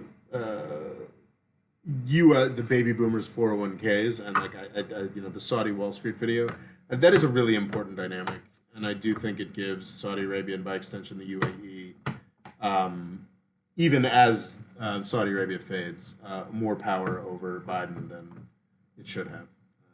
So yeah, I don't know. But actually, at this point, I'm not even sure Saudi Arabia is as much of a bar to the JCPOA as it used to be, because they're like, fuck, after the 2019 attack on their oil distribution centers, they're like, this doesn't seem like good. But yeah, no, I think that'd be good. I don't think you deserve the Nobel Peace Prize for that, though. As far as I'm a bit more pessimistic on people's memory and think the mass would be easily distracted with the next crisis. I think that's probably right, Farzam. I mean, we do get distracted by crises. I was, sort of really optimistic. I was like, well, at least with like this sort of Twitter, Facebook, social media era we live in, at least the U.S. government will never be able to get away with like the Iraq War again. But man, like the way that they've managed to successfully build up hatred of China and Russia over the past 5 years has been really disturbing. I think it's interesting though that it hasn't gotten to the point of concrete actions against Russia and China yet. That's not true. There's been very concrete actions against Russia throughout the Trump administration, beginning lethal aid to Ukraine. There's this weird thing where everyone's like talking about lethal aid. What a stupid euphemism. Like it was something new that came out this year. This is for weapons to Ukraine, but I think pretty sure we've been talking. The Obama administration was talking about not doing lethal aid to Ukraine. Like there have been concrete actions, but like when it actually comes down to it, you know, and also that's just part of like Russia and China are much stronger than Iraq was. So yeah, I don't know, but yeah, I think pessimism is probably warranted, Farzan. But you know, we can be optimistic too. Scott Locks, the U.S. auto industry had record profits in 2021, accelerating plans to convert over to EVs. GM and Ford are investing $30 billion over the next 4 years. Yeah, I think Liam Denning at Bloomberg pointed this out a couple weeks back. Tesla is an extreme stock market success. It's absolutely insane. The amount of its appreciation of its stock price is lunatic. It's the reason this channel still exists. It's insane, but also Ford, GM, all the big U.S. car companies, and I think some European car companies to a degree, have also seen a tremendous boost in their market capitalization. The sort of excitement about electric vehicles that Tesla has launched is now extending to other big car makers as they make commitments to convert to electric vehicles. That's one of the things that makes this moment seem so unstoppable, is that the oil industry had a chokehold for decades on policy responses and just the public perception of electric vehicles. And Elon Musk, as much of a asshole as he may be, broke that. It's really. I think so. I think I don't know what it was, like 10 years ago, like the market cap of all the car companies in the US like amounted to probably about $1 trillion. The market cap of Tesla is, I think, about $1 trillion right now. And the market cap of all the other car companies, this is including some electric startups, Nikola, some other ones, but also including the US companies and the boost to the legacy creators and the boost to their market cap. Like it's gone from like total automotive being worth about $1 trillion to being worth about $4 trillion, which gives that boost in market cap. It's not direct one-to-one, but generally gives them more money and access to more funds to push the electric vehicle revolution forward. This is nice to see because like really for like the first time in a long time, you're seeing finance work as it is simultaneously working for a lot of shitty aims like NFTs. It is working towards one tremendously positive industrial change in the world that'll have tremendous climate impacts that I don't understand fully, but I believe in, and tremendous geopolitical impacts that are a very, very big deal. Let's see here. Biden decided to act and rejoin the Irondale and facilitate a peaceful. Okay. Did What If Altists forget about the whole Suez thing in the 1960s? That's another good point. I should not forget that when I talk about that in the script that I need to write. Talking about how the peaceful transition from power in decolonization in Africa. Christopher Murtaugh, the electric car infrastructure is way better, at least here in Montreal, than it was just 5 years ago. This, plus more visibility and lower dollar models, reduces impedance to adoption. Like we are in a tremendous virtuous cycle here when it comes to electric vehicles. Like it's very hard to see how it would be derailed because it like most of the main the U.S. energy lobby. I don't. You kids might not remember. I know Scott remembers, but the biggest companies in the world today are all U.S. tech companies. The FANG, I guess we don't call them FANG anymore because Netflix isn't one of them. Well, Netflix was only included in there to avoid a very unfortunate acronym. The big five, was it Microsoft, Facebook? Facebook might be dropping off. Those are the biggest companies in the world. But 10 years ago, and for decades before that, ExxonMobil was the biggest company in the world, and had the sway in Washington, D.C. that the tech companies have today.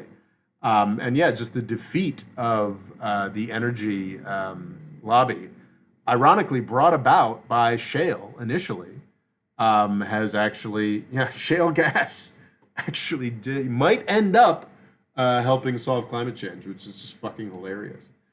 Because shale gas made oil and gas so cheap and sort of dethroned Exxon, as of course the internet companies came in as well. But yeah, it's just it's an extraordinary change. I'd do a video about it if I thought anyone would watch it.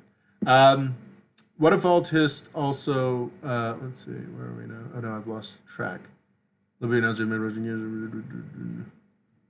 The electric car infrastructure way better, at least here. What also predicted Egypt would be an Ethiopian and Israeli satellite.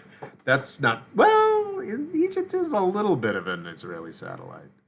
He even predicted Israel would annex the Sinai and Nile Delta. Well, that's fucking insane. No, Israel is not, the Egyptian people have self-respect. I would think to some extent it's probably fair to say that Egypt is falling into Israel's orbit and influence, because obviously that's backed up and encouraged by the United States.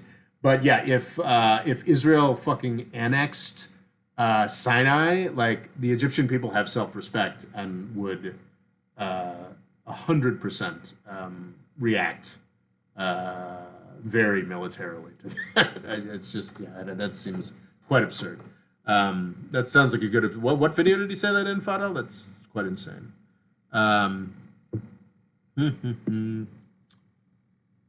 Gas stations are already closing. Wow. Okay. Well, Montreal is really ahead of the game. Is that just a real estate issue? Christopher Murtaugh, gas stations are already closing and disappearing all around my neighborhood. Wow. So, I mean, so in Montreal, Christopher, do you have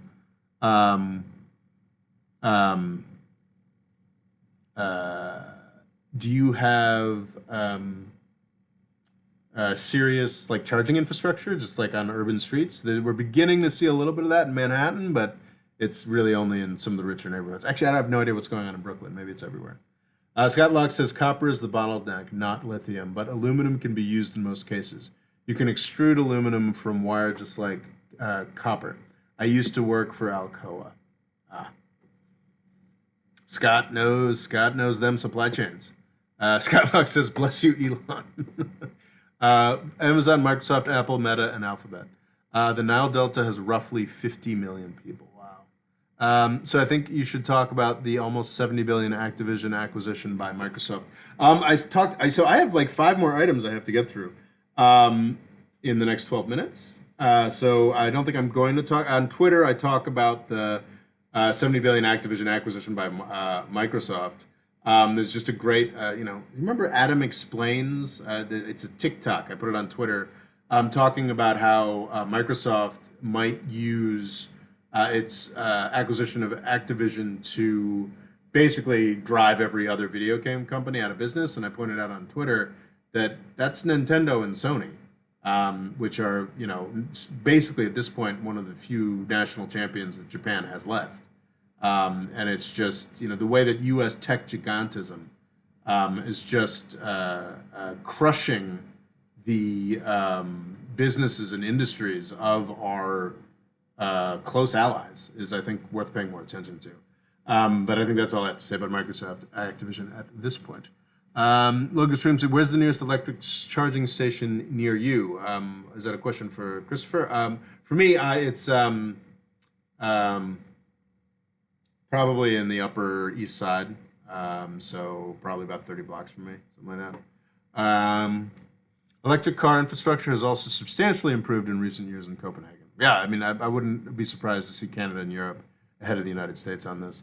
But what someone had pointed out recently is that actually, because the United States is so suburban, even if New York and Chicago and Houston don't get their heads out of their asses and put in good charging infrastructure, it doesn't even really matter because most people, okay, yeah, the majority of people who can afford an electric car at this point, and even when it goes further down the cost structure, I believe the majority of the people in the United States control their own houses, whether as renters or owners, where they can actually have a driveway where they can put in their own charging infrastructure. Um, so, yeah, so actually the US, even if our cities take their time in putting in appropriate infrastructure, it doesn't matter. Um, Microsoft is buying up the video game industry to keep out other US tech giants. It's a potential. So, yeah, it's interesting. We're seeing it with Facebook. I think you're probably all aware that Facebook lost a quarter of its market cap on Thursday or Friday, like a 25% drop, the largest loss of market cap in stock market history. But I think that a lot of them are running out of places to grow. And if they run out of places to grow, their stock market valuations are based on the idea that they're going to continue growing massively in the future. So you can see them lose a quarter of their value, as Facebook did this past week.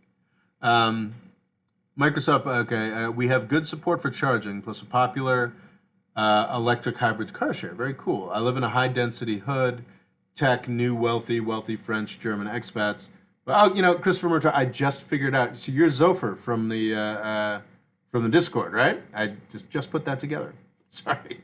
Good support. I live in a high-density hood, new tech, new, wealthy French, German expats, but it's growing in the whole city. Very cool. Okay, so ISIS whack-a-mole. This is more insanity of war on terror stuff. You may have seen in recent days the United States killed the new head of ISIS. What has been emphasized a little bit less, but emphasized a lot in my corner of the internet, is this is the second ISIS leader, Abu Bakr al-Baghdadi, was killed by Trump in 2020. Well, he was killed by U.S. Special Forces under Trump in 2020 in Idlib. This new guy, whose name I've never bothered to learn nor never will, was killed in Idlib. Idlib, of course, is the Syrian rebel enclave run entirely by jihadists, has been for almost its entire existence, was taken primarily by jihadists in 2015, so heavily supported by the United States. The only remaining serious Syrian rebel enclave in Syria, maintained still by the United States. Trump stopped providing weapons to those guys, but we still USAID, probably a significant, more than half, I don't know, a lot of the money that we provide to, humanitarian money, government support money goes to Idlib, and that's where the Islamic State leadership is. So there's all this like, the Islamic State isn't defeated yet. Yeah, it's not fucking defeated yet because we are bankrolling their safe haven. So, yeah, it's sort of, yes, it seems very clear that this guy was an evil bastard, and there's no, the world is a happier place with him dead. But this mystery about why is there still an Islamic State that still exists? Of course, the extent to which this is, there's probably no links between, this guy and nominal Islamic State chapters in the Sahel. I think they've been wiped out in Libya pretty much entirely, right? And other places. But yeah, to the extent that what was the territorial Islamic State, to the extent that they still have an leadership infrastructure and whatnot, one of the biggest sources of that is the U.S. sponsored and maintained Syrian rebel enclave in Idlib. And that's just fucking ridiculous. Anyway, Ethiopia's grim stasis. I'm going to do in 2 minutes what I'd hope to do in 10. So I looked into it a bit. It seems as though fighting, there's certainly low-level fighting. There's certainly the Ethiopian government hampering deliveries of humanitarian goods. But thankfully, and I think this is something to be really grateful for, we have not yet seen a large-scale Ethiopian government incursion into Tigray again. Might see it. Who knows? But we haven't seen that yet, and that's good. I think the problem, of course, is that Abiy Ahmed and the Ethiopian government have a lot of investment. I think I talked about, was it last month, about how I believe that actually that has a lot to do with like UAE and Turkish and foreign support, which the U.S. has more control over than we like to acknowledge. I think it's very likely that Abiy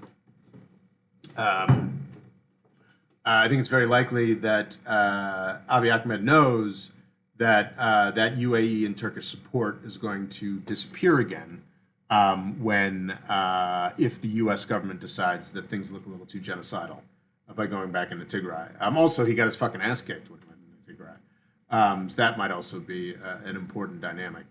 So I think hopefully we'll get to a point when the Tigrayans and the Ethiopians can talk to each other and get to resolutions. It's important to point out, I don't think Tigray is getting Western Tigray back. I don't think the Tigrayans or their many supporters in the West have quite wrapped their head around that yet. The key point for me, I can't claim any Ethiopian expertise, obviously. The key point for me is that when the Tigrayans were able to march on their way to Addis Ababa and take all kinds of territory and commit all kinds of atrocities, they couldn't get into Western Tigray.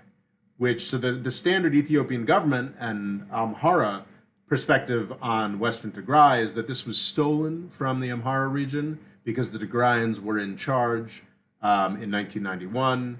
And I see a lot of support for that. If the Tigrayans were able to march through parts of Amhara and Afar and get within 100 or 200 miles of the capital and fairly powerfully until the UAE drones came back on stream. In fact, they were able to do that, but they couldn't take back Western Tigray. Kind of leads me to believe that there might be some truth to that Amhara talking point that Western Tigray had been stolen. Of course, and horrifically, I believe part of the reason is that a lot of Tigrayans were ethnically cleansed and or massacred out of Western Tigray. But if that was like as easily done as it was, and even the Tigrayans at the height of their power couldn't dislodge the Amharan militias and the Eritrean military out of Western Tigray, then it just seems like the Tigrayans the price that the Tigrayans are going to have to pay for peace in Ethiopia is to acknowledge that they're not getting Western Tigray back. And the price that the Ethiopian government is going to have to pay for peace in Ethiopia is that there's going to be some degree of Tigrayan autonomy. I think that's where the conversation starts. I don't see that conversation starting, but thankfully we don't have large-scale fighting. There is definitely malnutrition in Tigray. There are definitely ongoing bombing of Tigray by the Ethiopians. Yeah. So it's a grim stasis, as I said. Something positive, something happy. Armenia and Turkey. I continue to be stunned that Nikol Pashinyan is still is he the president or the prime minister? I can never remember. Nikol Pashinyan is still in charge, the guy who oversaw Armenia losing all of the occupied territory in Azerbaijan, is still in power in Armenia, which is an indication that I guess the Armenians like him, and perhaps that the sort of national security, we must fight for Artsakh, that occupied Azeri territory might not have been as important to the Armenian people as it was to the Armenian military-industrial complex or the Armenian diaspora. But anyway, Pashinyan's still in power. I think most observers acknowledge that actually when the Armenians can get over the fact that Turkey helped Azerbaijan take back all its territory, this actually does open the possibility of peace and interchange between Armenia and Turkey, because Turkey ended relations in the 1990s when Armenia took over all those Azeri territories and did all that ethnic cleansing. So, from a position of strength, and Erdogan has always been very interested in this, Turkey is now very eager and happy to open relations with Armenia again, nominally, supposedly, to a degree. This is the story, anyway. And I expected the Armenians to be resistant to that for a long time, because, yeah, like they were. Even Pashinyan was very invested in this idea that Artsakh was Armenian territory, and we're still seeing border clashes between Armenia and Azerbaijan, and the Azeris are definitely committing not crimes against humanity, but crimes against heritage. That it's pretty clear that they're, dynamiting ancient, Armenian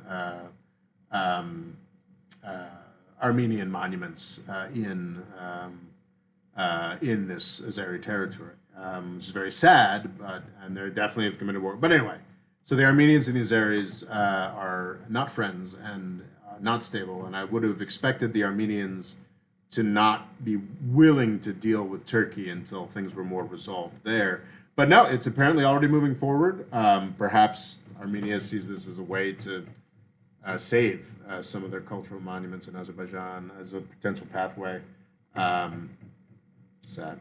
But yeah, no, it's moving forward. They've had multiple rounds of talks in Moscow and now Vienna, I think, impending. The commercial flights between Yerevan and was it Ankara or Istanbul? Presumably Istanbul. Have resumed. Apparently they were going on as recently as 2 years ago.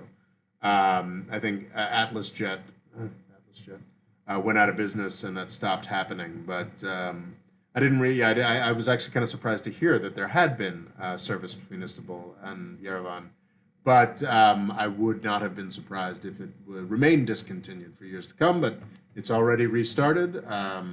The article I read on it seemed to think there may not necessarily be a lot of space for that. Like there may not be much demand. There's a 70,000 strong Armenian population in Istanbul, actually.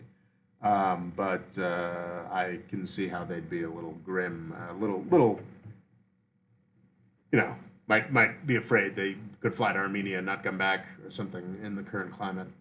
So yeah, anyway, that's actually kind of happy news.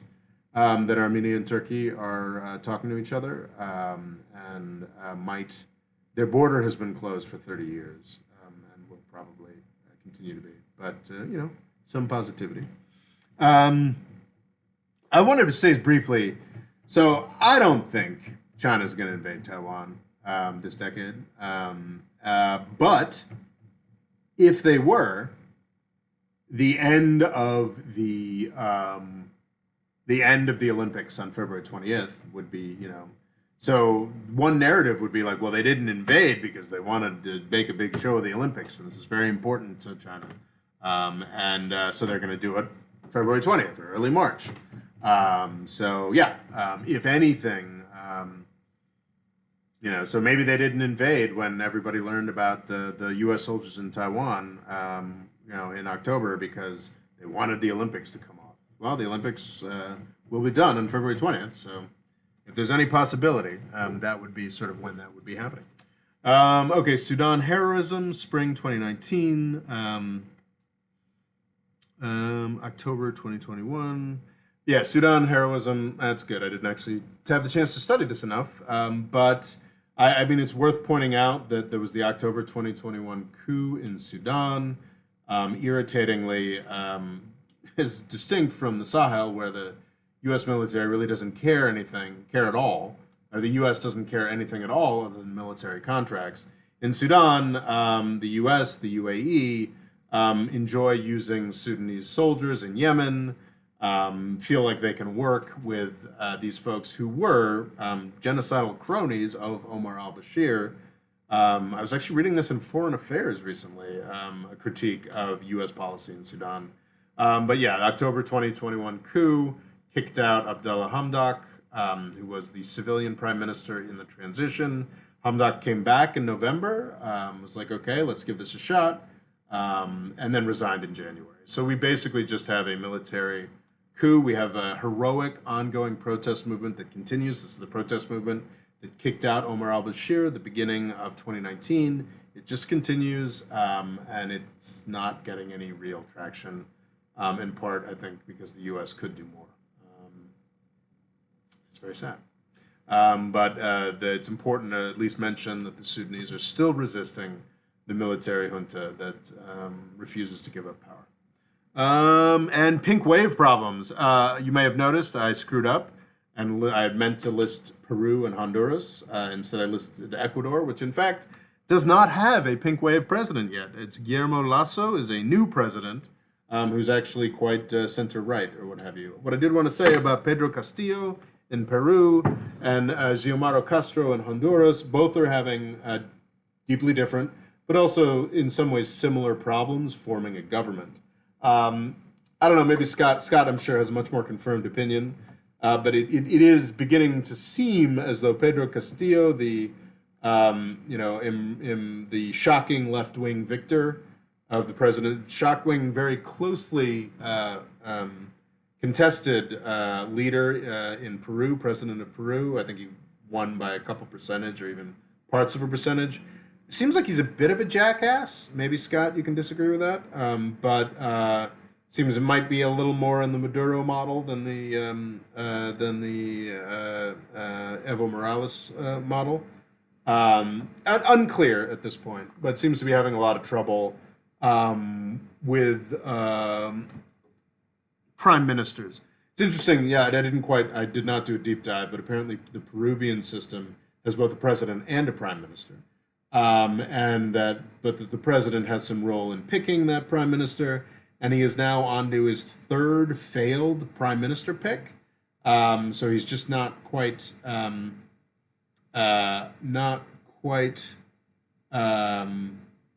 what's the word I'm looking for? He's just not quite, he's not very good at it, it seems like. Xiomara Castro seems to be having similar problems, not so much for his lack of capacity, but because she made a deal with a vice president that apparently a lot of people in her own camp didn't like and may have screwed. So there's a political rival who she appointed vice president. Seems like a real problem. I think I've already talked about how I find it vaguely amusing that this would be the Castro-Nasrallah administration. Like sort of like Nasrallah, of course, is the head of Hezbollah. So it's just, already just guaranteed to have trouble with the U.S. government if your administration is the Castro-Nasrallah government. But anyway, that's just me being snarky, being immature little shit, I guess. I don't get the sense that Castro seems as incapable as Castillo, but she's already having problems. With the vice president, with her own party, with the parties in the parliament. On the one hand, it's struggles. This is what happens. This is democracy. But also, I think it's a little. Yes. Well, Scott, you're here. So tell me, is it fair to characterize Pedro Castillo as a bit of a dud thus far, or is that unfair and we should give him a chance?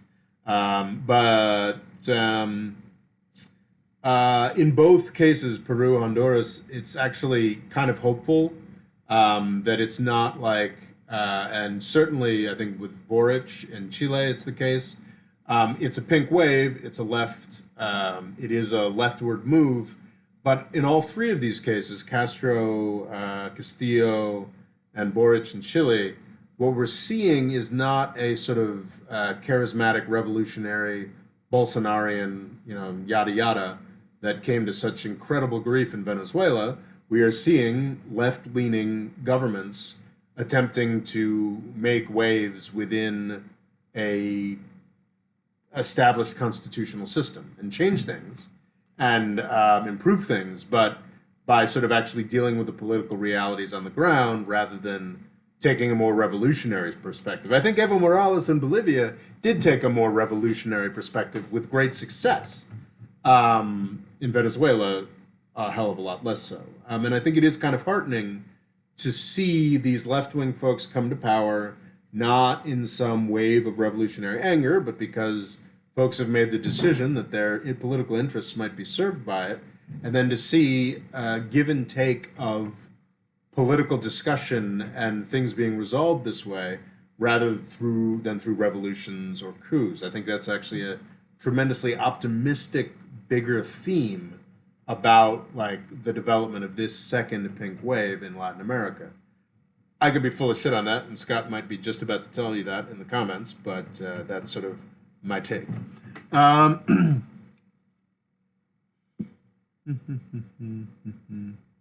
Okay, let's see. Microsoft. Let's see. Oh boy, Jesus. Okay, I need to go through these comments rather quickly. We're at 2 hours and 10 minutes. I'm here for the patrons, but I do have a few other things I have to do today. Okay, cool. Okay, it's good to establish. I thought Christopher Murtaugh and Zofer were just two very different supporters. Now I know that they are the same. Well, that is good.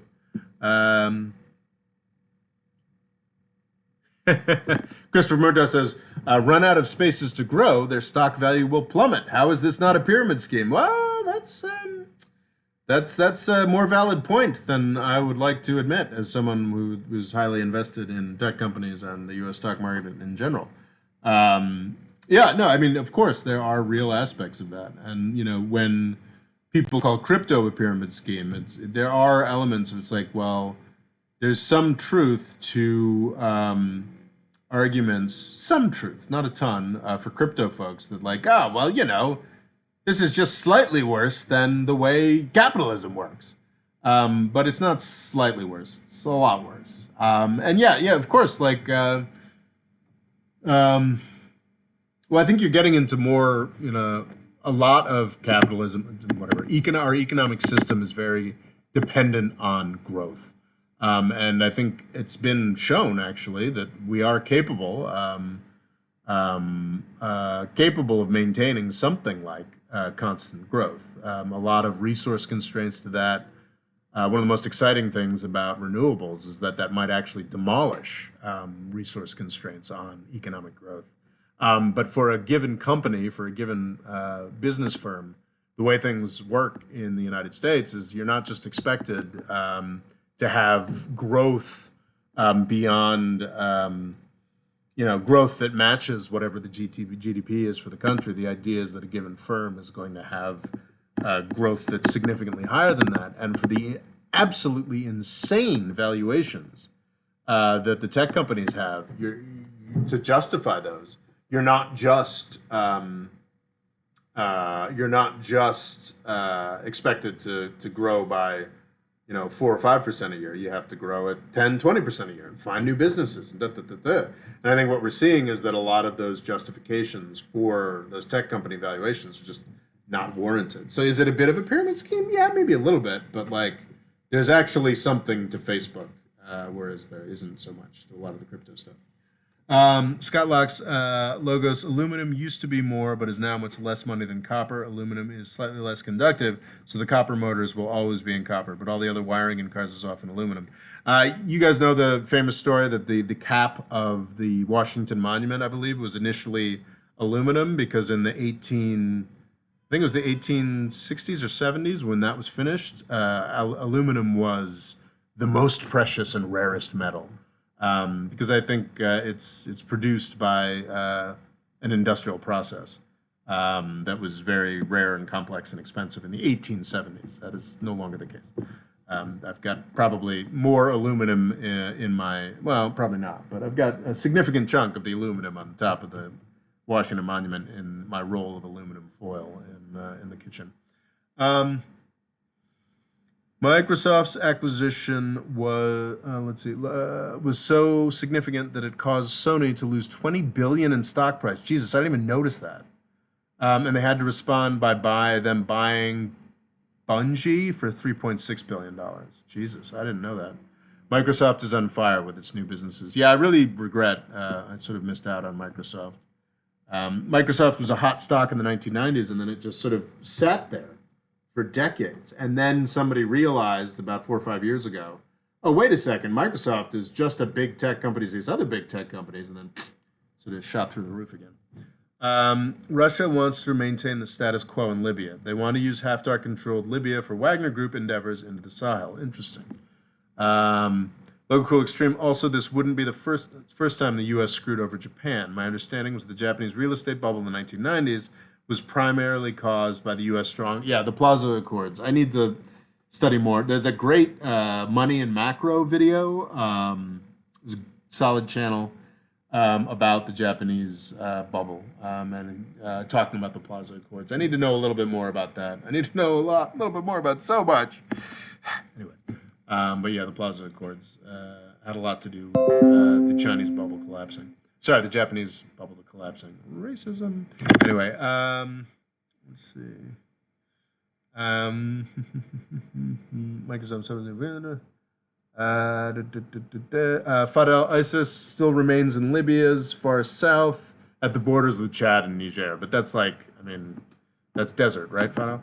Farzan, why do you think we keep hearing about good progress with the JCPO revival talks? Is it for country leaders to gain internal popularity points or something actually happening? I think there are some things actually happening. I've heard about like an Israeli consensus that the JCPOA will happen. I don't think it's guaranteed the JCPOA is going to happen. I think it's still very possible the JCPOA is going to happen. I hope it happens. I think that we'll get some positive effects for the oil markets generally. The problem is that with the current Iranian government, and at this point we're now thinking, well, we're probably going to have a Republican in Congress this time next year. We'll get the whole point of the JCPOA was to be sort of step one. Like, okay, we resolve this nuclear thing. We allow U.S. and European businesses into Iran. Things are going to sort of break down. Then we'll get a momentum going. And that's the thing. Like, that's why the critique that the JCPOA didn't deal with everything else is so goddamn unfair, because the JCPOA dealt with the biggest issue. And if you got U.S. and European business in Iran, connections started to begin to be forged, then Iran would be, I think, likely to, and if the U.S. also reciprocated, lay off a little in some of the foreign stuff. I think they'd always support Hezbollah, but maybe, eventually, years down the line, be like, okay, we're going to stop supporting, we're going to stop supporting Hamas. Like, we're going to, there would have been, steps. With the current Iranian government, there's not going to be any steps. So yeah, the JCPOA is very possible. We might get some oil money flowing back into Iran, and that'd be great. That'd be life-saving and vital and good. But I think maybe you've gotten a sense from me and other advocates of peace between Iran and the U.S. is that unfortunately, while we might get the JCPOA back, how long is that going to last? With Republicans coming into power and with the current Iranian government, and another reason to be really pessimistic is that, yeah, maybe, I think because of the oil prices, the JCPOA became a little more likely this year, but, I don't see that as lasting. So, yeah, there could very well be good progress. It's hard to say, what actually progress means with diplomacy. But then you've also got, fucking Bob Menendez, the Democrat. You may have seen my angry YouTube short on Bob Menendez. The Democratic chair of the Senate Foreign Relations Committee came out with a big anti-JCPOA speech last week. So I don't fucking know. The problem, Fazam, with each of these developments is that you can look at them in certain ways. Like Bob Menendez coming out and doing that speech, does that mean that he was really serious about stopping the JCPOA from being signed again?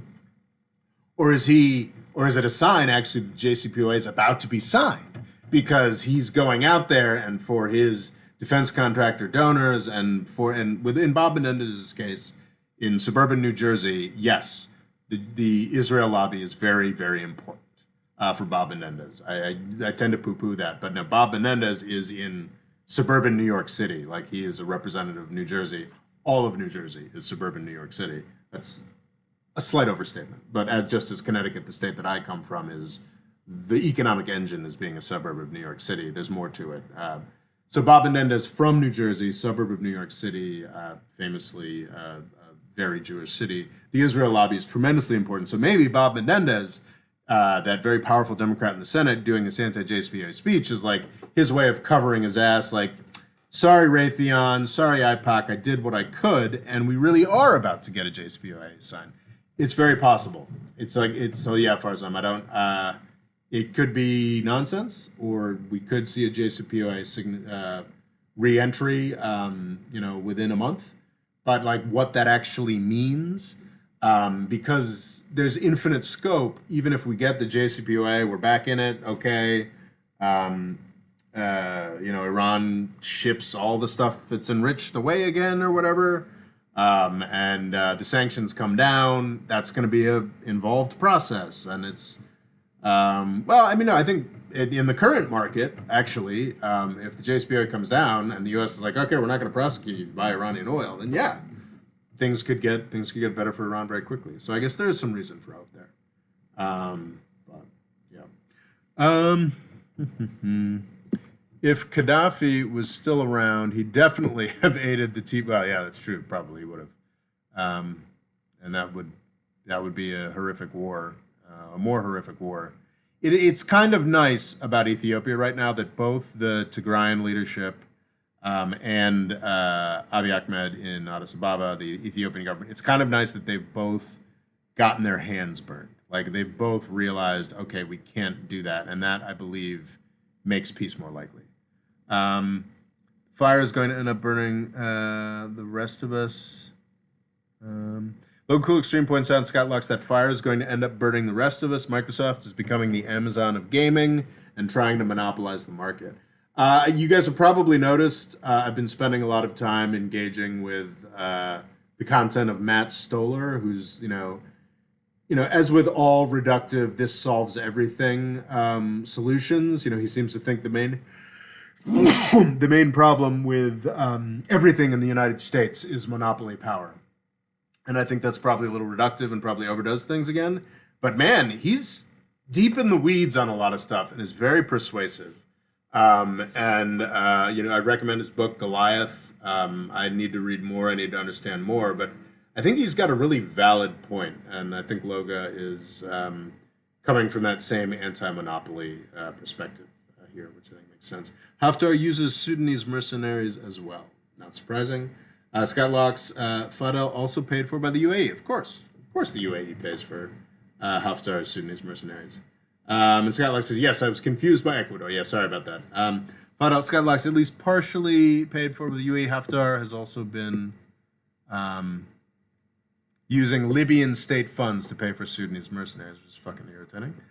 Scott Locke's Castillo, this is in Peru, started out appointing leftists, but now has shifted to appointing center-right. Not at all Maduro-like, and well, that's good, in my opinion. So, okay, perhaps Castillo is also making political choices and compromises. That sounds good. Scott Locke says the right will always attack any non-oligarch in Honduras. Good luck to Ms. Castro. Scott Locke's in a... Okay. Oh, so I guess asking whether Honduras is let's